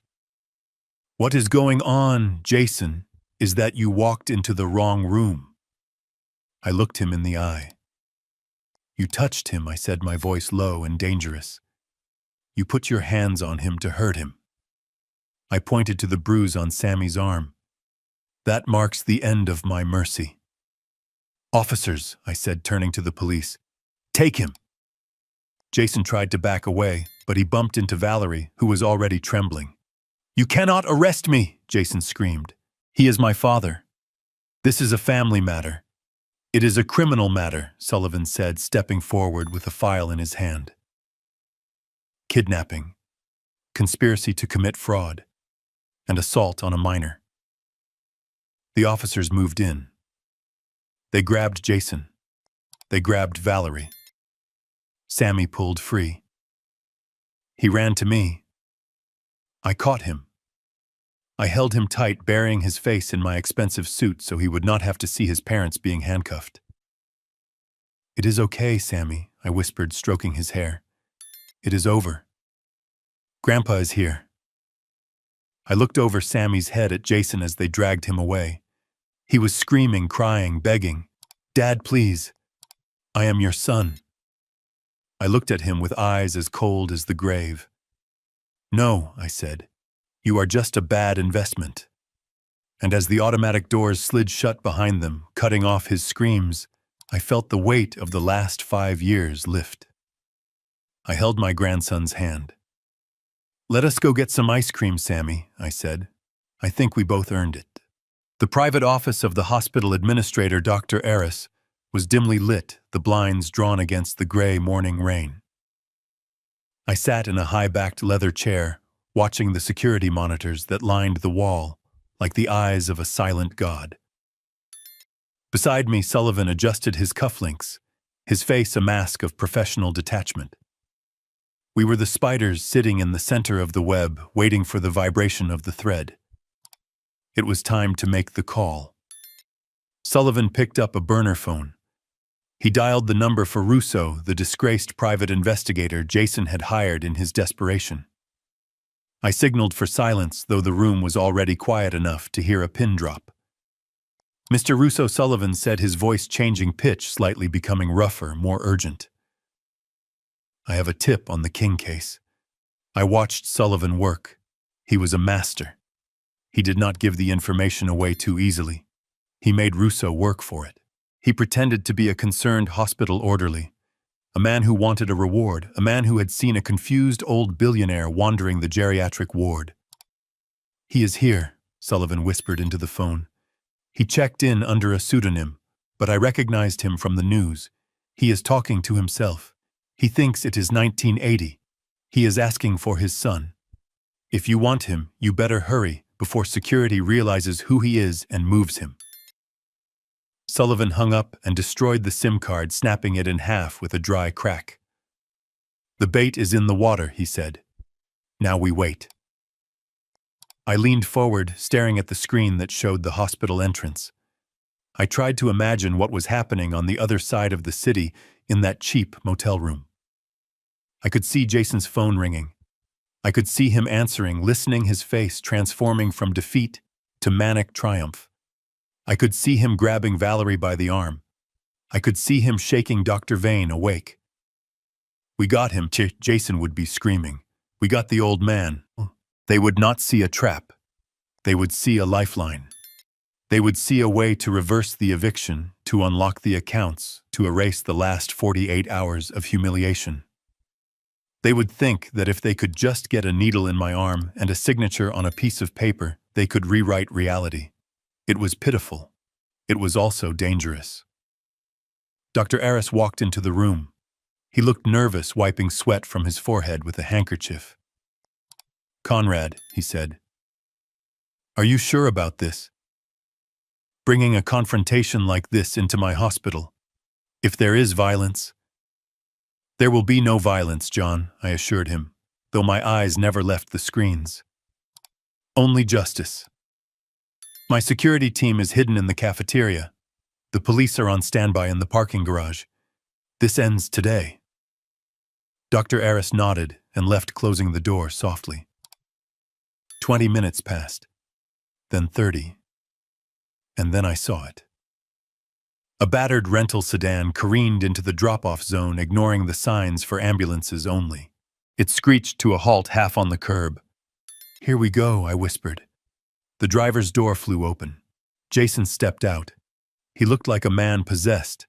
His expensive suit was wrinkled and stained from sleeping in it. His tie was loose, his hair wild. He looked like a junkie looking for a fix, but the fix he needed was power. He ran around to the passenger side and yanked the door open. Valerie stepped out. She had tried to fix her makeup, but she looked hard and brittle. She was dragging Sammy. My heart clenched when I saw the boy. He looked exhausted, terrified. He was the prop in their play, the emotional battering ram they intended to use to break down my defenses. And then the back door opened. Dr. Vane emerged. He was a small, oily man clutching a black medical bag to his chest, as if it contained gold. In a way it did. It contained the sedatives and the chemical restraints that were going to be Jason's ticket back to the high life.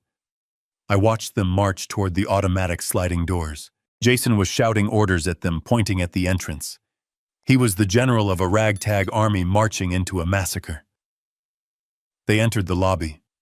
I watched Jason scan the room. His eyes were darting back and forth, frantic. He was looking for a confused old man. He was looking for a victim. He went to the reception desk. I turned up the volume on the audio feed. "Where is he?"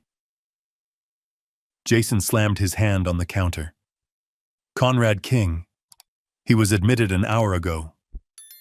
Do not lie to me. I am his son. I am his medical proxy." The receptionist, a woman I had briefed personally, looked at him with wide, innocent eyes. "Sir, please lower your voice," she said. "Mr. King is in the East Wing solarium." He was very agitated. "We are waiting for a specialist." "I have the specialist right here," Jason gestured to Dr. Vane. "We are going up." He turned away from the desk, grabbing Sammy's hand so hard the boy stumbled.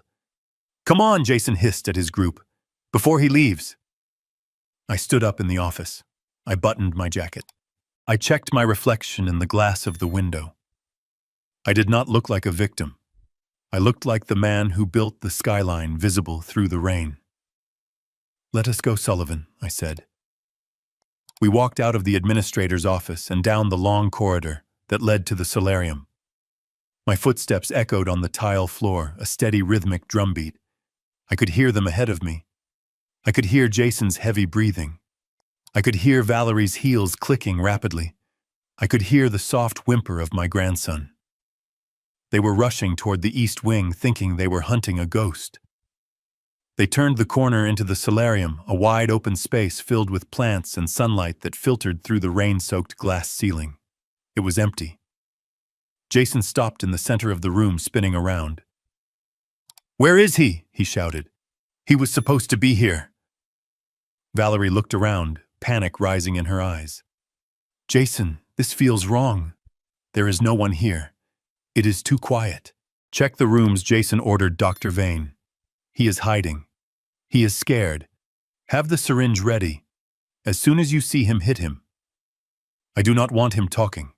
I do not want a scene. I just want him unconscious and signed over." Dr. Vane opened his bag, his hands shaking slightly as he prepared a vial. I stepped out from behind the pillar at the far end of the room. "You are looking for me, Jason," I said. My voice carried across the empty space, calm and cold. Jason spun around. He saw me. For a second he looked relieved. He saw the father he wanted to control, but then his eyes adjusted. He saw the suit. He saw the posture. He saw that I was not cowering in a corner, confused and senile. I was standing center stage, waiting for him. "Dad," he breathed. "Thank God." He started to move toward me, putting on the mask of the concerned son. "Dad, you had us so worried. You wandered off. You are not well." He gestured behind his back to Dr. Vane, signaling him to flank me. "Just stay there, Dad," Jason said, his voice taking on a soothing, predatory tone. "We are here to help. We brought a doctor. He is going to give you something to make you feel better. Then we can go home. We can sign the papers and everything will be back to normal." He took another step. I did not move. I just looked at him. I looked at the son I had raised, the boy I had loved, and I saw nothing but a stranger who would sell my soul for a bank transfer.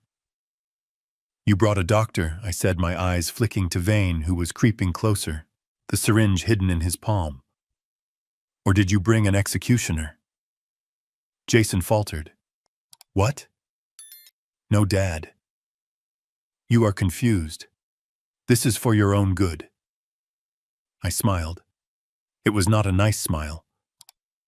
"My own good," I repeated. "Like the nursing home was for my own good. Like stealing my money was for my own good." Jason froze. His face went slack.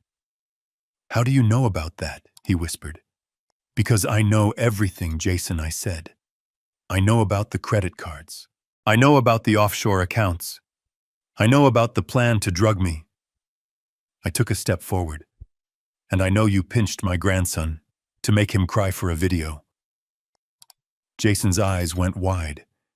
He realized then that the trap had not just sprung, it had crushed him. He looked at the exits. He looked at me. And then he made the worst decision of his life. "Do it," he screamed at Dr. Vane. "Do it now! Stick him!" Dr. Vane lunged, and the doors to the solarium burst open. The needle glistened under the fluorescent lights of the solarium, a silver fang poised to strike. Dr. Vane lunged forward, his eyes manic with the promise of a payday, but he was not aiming at me. In his panic and Jason's confusion, they had fixated on the figure sitting in the high-backed wheelchair by the window. The figure wrapped in a thick blanket, the figure they assumed was the senile old man they had come to abduct. "Do it!" Jason screamed again, his voice cracking with desperation. "Stick him before he makes a noise." Vane brought the syringe down in a vicious arc, aiming for the neck of the man in the chair. But the needle never made contact. In a blur of motion, the man in the wheelchair spun around. The blanket fell away, revealing not a frail 72-year-old pensioner, but a 6'2" undercover police sergeant wearing a tactical vest. He caught Vane's wrist in mid-air with a grip like a steel vise. "Police," the sergeant roared, twisting Vane's arm until the bone snapped with a sickening crunch. "Drop the weapon!" Vane shrieked, dropping the syringe as he was slammed face first onto the tiled floor. At that exact moment, the glass doors on all sides of the solarium shattered inward. A dozen officers in tactical gear swarmed the room, their weapons drawn, their voices a cacophony of controlled chaos. "Get on the ground. Nobody move. Hands where I can see them." Jason froze. He looked at the sergeant who was handcuffing the screaming doctor. He looked at the syringe rolling on the floor, leaking its clear chemical poison. He looked at the police officers surrounding him. His brain could not process the shift in reality. 1 second he was the predator closing in on his prey, and the next he was the rat in the trap. Valerie screamed as a female officer grabbed her arm, pulling her away from Sammy. "Do not touch me," she yelled, struggling. "I am a mother. I have rights." "You have the right to remain silent," the officer said, spinning her around and cuffing her hands behind her back. Sammy stood in the center of the storm, terrified and crying. Sullivan, who had entered with the police team, moved quickly. He scooped the boy up, shielding his eyes, wrapping his expensive suit jacket around the child's shaking shoulders, and carrying him out of the room to safety before the scene got any uglier. Jason was backed against the glass wall, his hands raised, trembling violently. "This is a mistake," he stammered, looking around wildly. "I am Jason King. I was just trying to help my father. He is sick. That man attacked my doctor." "Save it for the judge, Jason," a voice boomed from the far end of the room. The heavy oak doors of the hospital administrator's private office opened. I stepped out. I was not the man in the wheelchair. I was not the confused geriatric patient wandering the halls. I was wearing my charcoal Savile Row suit, my platinum cufflinks catching the light. I walked with the steady, powerful stride of the man who had built an empire from dust. I walked through the line of police officers who parted for me out of respect. Jason saw me. His jaw dropped. He looked from me to the empty wheelchair and back again. "Dad," he whispered, "you set me up." I stopped 3 feet in front of him. I looked him up and down, taking in his disheveled appearance, his fear, his pathetic arrogance. "I did not set you up, Jason," I said, my voice calm and cold as a winter ocean. "I gave you a choice. You could have walked away. You could have accepted your new life. You could have been a man. But you chose to come here. You chose to bring a butcher to silence your own father." I pulled my phone from my pocket. I did not say another word. I simply pressed play on the screen and turned the volume up to the maximum. The audio was crystal clear, recorded just 24 hours earlier in the motel room. We pump him full of Thorazine. We make him compliant. We put a pen in his hand and we guide his signature. We keep him medicated. He spends the rest of his days drooling at a wall. Jason's voice filled the silent solarium, plotting my destruction with casual cruelty. "If he thinks Sammy is in trouble, he will come running. Pinch him harder. Make him cry." The color drained from Jason's face, leaving him looking like a corpse. The police officers listening lowered their weapons slightly, their expressions shifting from professional alertness to pure disgust. They looked at Jason not as a suspect, but as a monster. I stopped the recording. "That is me on the tape," Jason stammered, sweat pouring down his face. "But it is out of context. We were role-playing. It was a joke. A joke I repeated. You pinched your son to make him cry. You hired a man to forge my medical records. You brought a loaded syringe to a hospital to kidnap me." "Is that the punchline, Jason?" I turned to the police captain who was standing beside me, holding the evidence bag containing the syringe. "Captain," I said, "I believe this man is trespassing, and I believe he just attempted to assault a police officer with a deadly weapon." The captain nodded, his face grim. "Book him." 2 officers grabbed Jason. They did not utilize the gentle touch. They slammed him against the glass wall, kicking his legs apart. They ratcheted the handcuffs on tight. "Ow!" Jason screamed. "You are hurting me. Dad, tell them to stop. Dad, help me." He looked at me, his eyes pleading, desperate, begging for the father he had despised for 5 years to save him one last time. "Dad, please," he sobbed. "I am your son." I looked at him. I looked at the man who had thrown away my gift, who had stolen my money, who had hurt my grandson. I stepped closer until I was inches from his face. "You are not my son," I whispered, so only he could hear. "My son died the day he decided my life was worth less than his bank account. You are just a stranger who owes me $18 million. Take him away," I said to the officers. They dragged him out. He was weeping, his expensive shoes dragging on the floor, leaving scuff marks that would be buffed out by morning. Just like him. He was a stain that was being removed. Valerie was led out behind him, still shouting about her rights, still trying to blame everyone else. She did not look at me. She knew better. The room fell silent. The adrenaline faded, leaving only a deep exhaustion. Sullivan walked back in. "The boy is safe," he said quietly. "He is with the social worker in the cafeteria. He is asking for you, Conrad. I nodded. I adjusted my tie. I checked my reflection in the glass. I am coming, I said. I walked out of the solarium, leaving the empty wheelchair and the broken syringe behind. The trap had sprung. The rats were caught. Now it was time to clean up the mess. It took Jason exactly 4 hours to post bail. He did not use his own money because he had none left. He used a bail bondsman who took the pink slip to Valerie's Mercedes, the only asset I had not yet seized, because it was technically in her name. It was a desperate move, a short-term gamble made by a man who believed he could talk his way out of an avalanche. I expected him to run. I expected him to flee the state to try and disappear before the criminal charges stuck. But I had underestimated his delusion. Jason did not run. He attacked. At 8 o'clock the next morning, I was served with an emergency injunction. Jason was suing me. The audacity was breathtaking. The filing claimed that I, Conrad King, had unlawfully seized assets belonging to the acting CEO, that I was suffering from acute paranoia and dementia, and that my actions constituted a breach of fiduciary duty. He was not just defending himself. He was trying to strip me of my power before the criminal investigation could gain traction.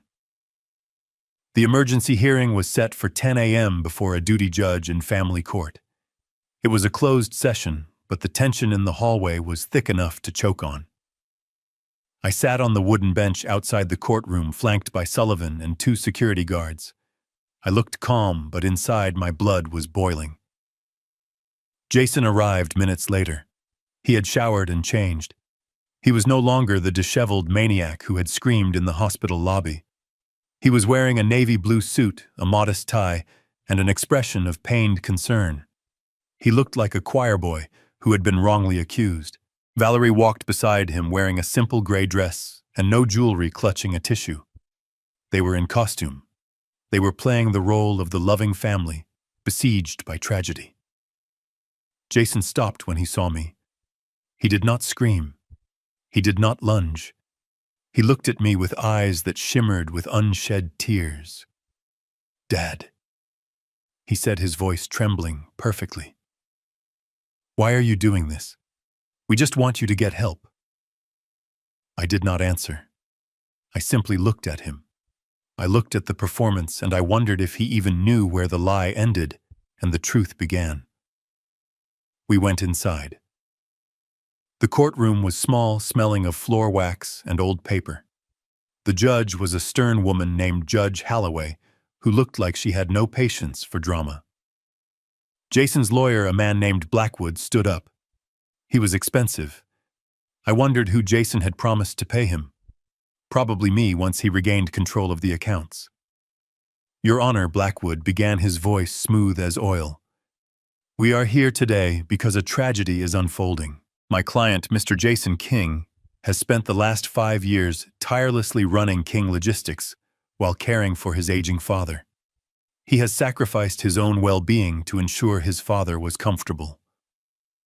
I watched Jason. He hung his head modestly. 2 days ago, Blackwood, continued, Conrad King suffered a severe mental break. He disappeared from the family home. In his confusion, he accessed corporate accounts and transferred millions of dollars to overseas entities. He canceled the family's credit cards, leaving his son and grandson destitute. He even staged a scene at a hospital using his own wealth to bribe officials and frame his son for assault. It was a masterpiece of fiction. It took every fact and twisted it until I was the villain and Jason was the martyr. Then Jason took the stand. He sat in the witness box, his hands folded in his lap. He looked at the judge with wide, earnest eyes. "I love my father," Jason said softly. "He has always been my hero. But lately he has changed. He forgets things. He gets angry over small details. The other night, he gave my son a $50 bond for his birthday. It was sweet, but it showed he is living in the past. When I tried to talk to him about it, he snapped. He ran away. He wiped a tear from his eye. I went to the hospital to find him, Jason continued, his voice cracking. I brought a doctor because I was scared. I thought he might hurt himself. And then he had me arrested. He humiliated me. Your Honor, I do not care about the money. I just want my father back. I want him safe. I want him home where I can take care of him. Valerie let out a soft sob from the gallery. I felt a hand on my arm. It was Sullivan. He was squeezing my forearm hard, a signal to remain stone-faced. The judge looked at me. She saw an old man in a nice suit sitting silently. She looked at Jason, the grieving son. I could see the doubt creeping into her eyes. Jason was good. He was a sociopath, but he was a charming one. Then Jason dropped his final card. He is accusing me of stealing, Jason said. But Your Honor, how can I steal what is mine? I built that company for the last 5 years. I earned that lifestyle. My father is using his money to abuse me. This is financial violence. He is abandoning his family. He is leaving us on the street to punish me for a crime I did not commit. Financial violence. The term hung in the air. He was weaponizing his own entitlement. Sullivan stood up. He did not shout. He did not make a speech. He simply walked to the podium. Your Honor, Sullivan said, his voice dry and bored. The plaintiff claims he is a victim. He claims he is a loving son. He claims his father is incompetent. Sullivan picked up a remote control. We would like to submit a piece of evidence to refute these claims. It is an audio recording taken 48 hours ago. Jason stiffened in the witness box. He knew what was coming. He looked at Blackwood, but his lawyer looked confused. They thought the only recording was the one from the motel room, the one I had played at the hospital. But they forgot that I was the grantor. They forgot that I owned the house. They forgot that the security system in the library, where Jason liked to drink his scotch and brag to his friends, recorded audio as well as video. Sullivan pressed play. The sound of clinking glass filled the courtroom. Then Jason's voice, loud and slurred, drunk on my expensive liquor. The old man is a leech. He is taking too long to die. I talked to Vane. We can up the dosage. Make his heart stop. Who is going to autopsy a 72-year-old man? We just need to make it look natural. The silence in the courtroom was absolute. It was heavier than the silence in the basement. It was the silence of a grave being opened. Jason's face went gray. He gripped the railing of the witness box so hard his knuckles turned white. That is a fabrication, he stammered.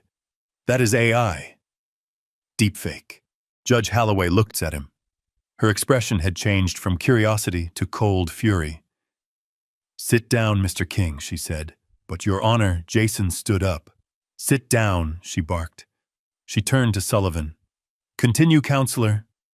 Sullivan nodded. We have more, Your Honor. We have the bank records showing the embezzlement. We have the video of him assaulting his son. But I think the court has heard enough to establish the character of the plaintiff. Jason looked at me. The mask was gone. The loving son was gone.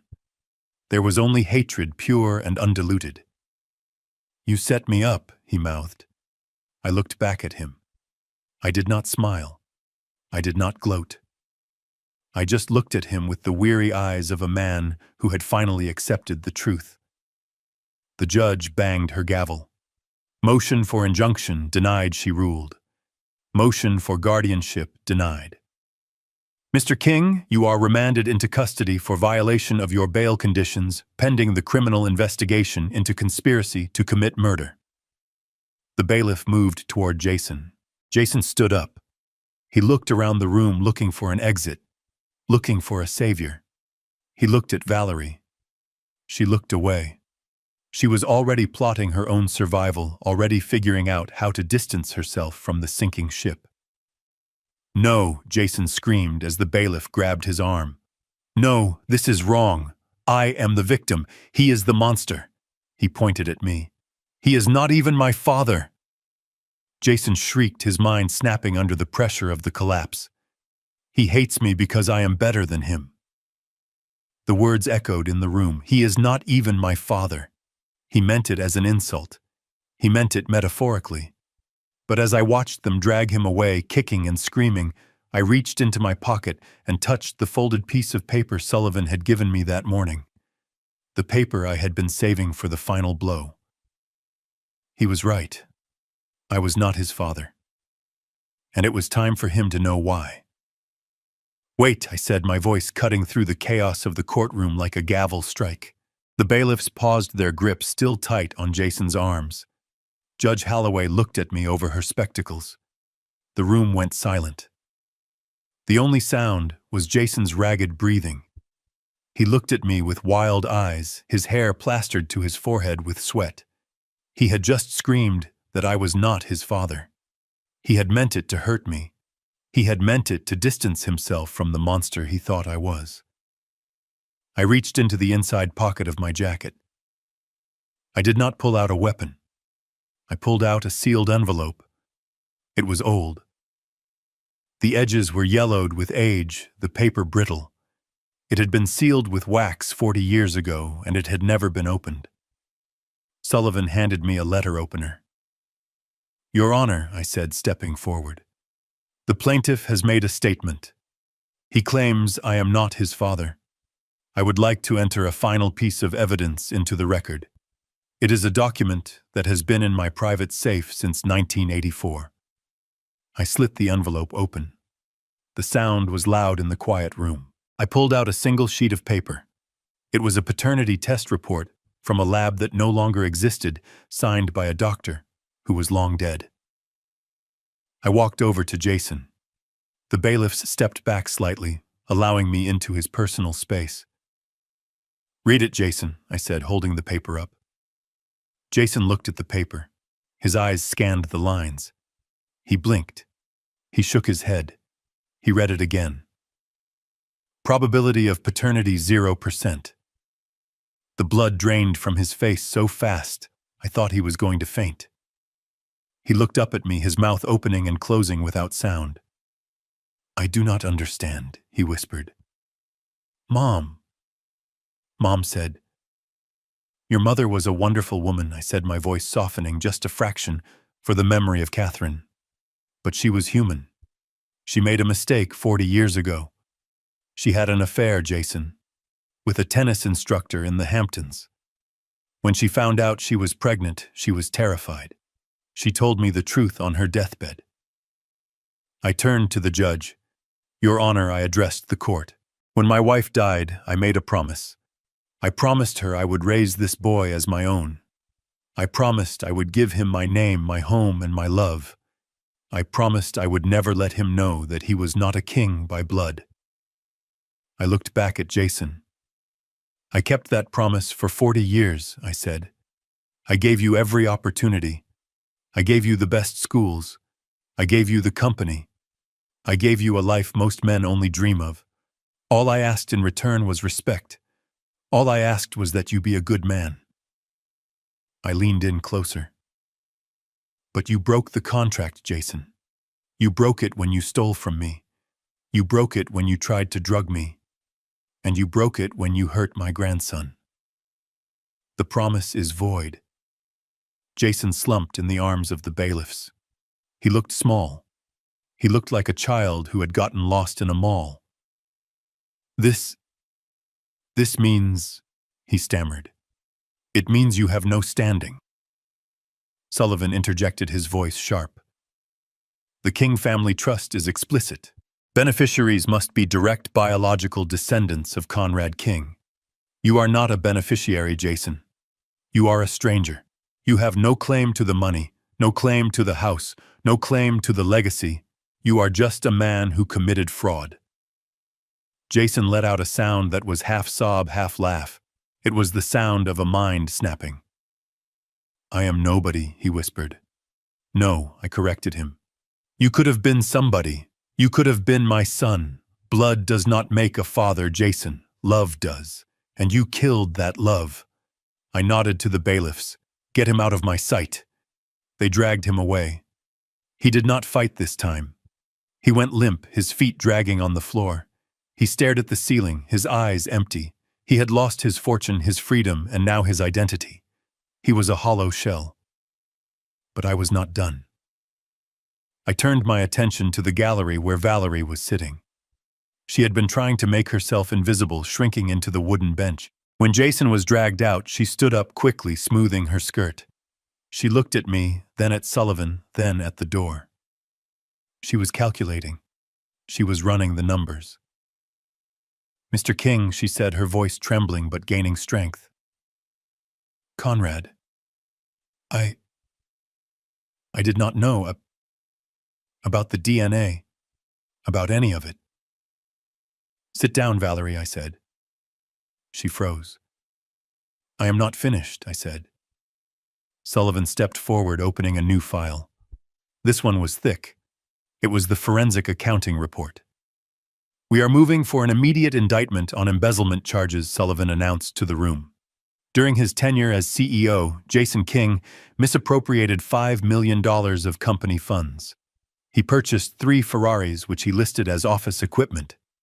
He spent $2 million on private jets for personal vacations listed as site inspections.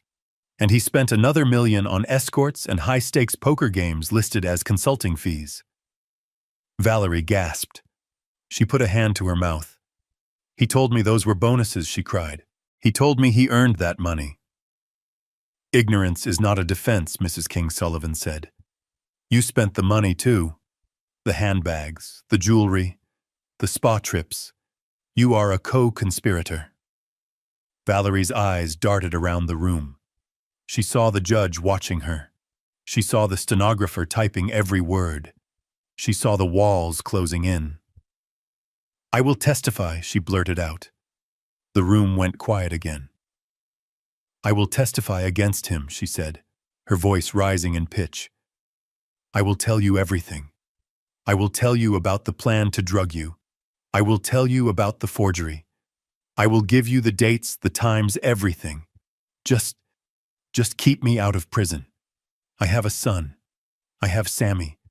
I need to be there for Sammy." I looked at her. I looked at the woman who had stood by while my son pinched my grandson. I looked at the woman who had called me a useless old man. She was trying to trade my son's life for her freedom. It was predictable. It was disgusting. "You want to make a deal?" I asked. "Yes." Valerie nodded frantically, walking toward the railing. "I am a victim here, Conrad. He manipulated me. He forced me. I am a good mother. Sammy needs me." Sullivan looked at me. He waited for my signal. I pulled the remote control from my pocket again. "You are right, Valerie," I said. "We should talk about Sammy." I pointed the remote at the screen mounted on the wall of the courtroom. "I have one more video, Your Honor," I said. I pressed play. The video was from the security camera in the kitchen of the mansion, taken 3 weeks ago. Sullivan had recovered it from the cloud server before he locked Jason out. It showed Sammy sitting at the kitchen island doing his homework. He looked happy. He was eating a bowl of cereal. Valerie walked into the frame. She was on the phone holding a glass of wine. She looked angry. She hung up the phone and slammed it onto the counter. She turned to Sammy.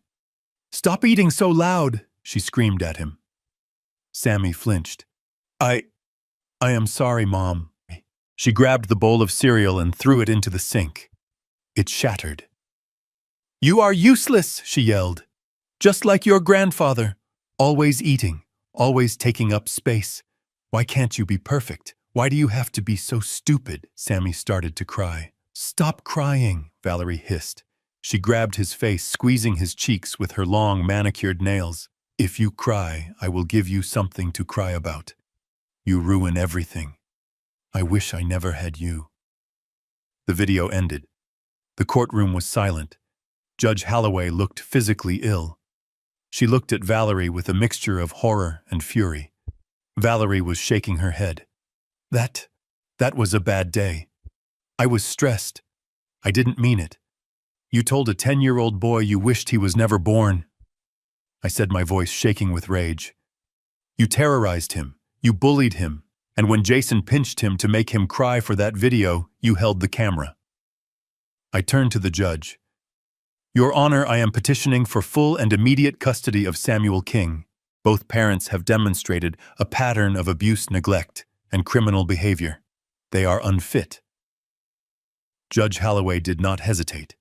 She slammed her gavel down so hard it cracked the wood. Petition granted, she ruled. Emergency custody is awarded to Conrad King, effective immediately. The mother is to be remanded into custody pending charges of child abuse and conspiracy. Bail is denied. No, Valerie screamed as the bailiff moved toward her. You can't take him. He is my son. He is my grandson, I said. And you will never hurt him again. They handcuffed her. She fought, screaming, cursing, spitting. She looked at me with eyes full of venom. I hope you die, old man, she shrieked. I hope you die alone. I watched them drag her out. I am not alone, I said to the empty air. I have Sammy. I walked out of the courtroom. Sullivan packed up his files. It is over, Conrad, he said. Yes, I said. It is over. I walked out into the hallway. Sammy was sitting on a bench next to a social worker. He was playing with a small toy car. He looked up when he saw me. Grandpa, he said. I knelt down. My knees popped, but I didn't care. I opened my arms. Sammy ran to me. He buried his face in my neck. He smelled like rain and childhood. Are they coming back? He asked, his voice muffled against my shoulder. No, Sammy, I whispered, holding him tight. They are not coming back. You are safe now. Where are we going? He asked, looking up at me with those big, trusting eyes. We are going to see a boat, I said. A very big boat. I stood up, holding his hand. I looked at Sullivan. Prepare the jet, I said. We are going to the island. Sullivan nodded. And the bond, I reached into my pocket. I pulled out the $50 bond. It was now encased in a simple gold frame I had commissioned that morning. I handed it to Sammy. This is yours, I said. Sammy looked at it. Is it worth $50, Grandpa? I smiled. It is worth everything, Sammy, because it cost me a fortune to save it. And it taught us the most important lesson of all. That the value is not in the number on the paper, I said, walking him toward the exit. The value is in how you earn it, and how you keep it. We walked out into the sunlight. The rain had stopped. The city, washed clean, looked bright and new. I left the courthouse without looking back. I left my son in a cell. I left my daughter-in-law in a holding pen. I left the toxicity, the greed, and the lies behind. 2 days later, we stood on the deck of the Liberty, my new yacht anchored off the coast of a private island in the Caribbean. The water was turquoise, the sand white. Sammy was fishing off the side, laughing as he reeled in a small snapper. I sat in a deck chair watching him. I had lost a son, but I had saved a grandson. It was a heavy price, but I would pay it again in a heartbeat. I took a sip of iced tea. My phone buzzed. It was a text from Sullivan. Sentencing set for next month. They are both looking at 15 years minimum. Jason is asking for a meeting.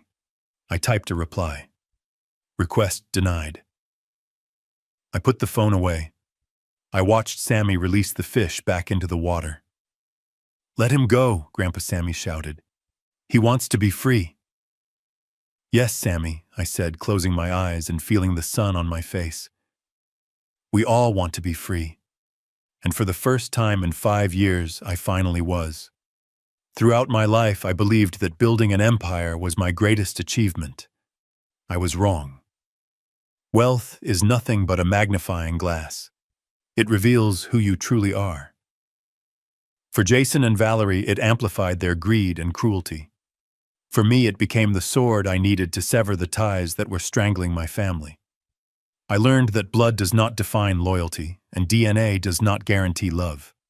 True legacy isn't written in a ledger or a will. It is written in the safety and happiness of the next generation. Sometimes the hardest thing a parent must do is let go of the child who has lost their way to save the child who still has a chance. If you believe that family is defined by love and respect, rather than just blood, hit that like button and subscribe to the channel. And tell me in the comments, have you ever had to make a difficult choice to cut off a toxic family member to protect your peace? I read every story.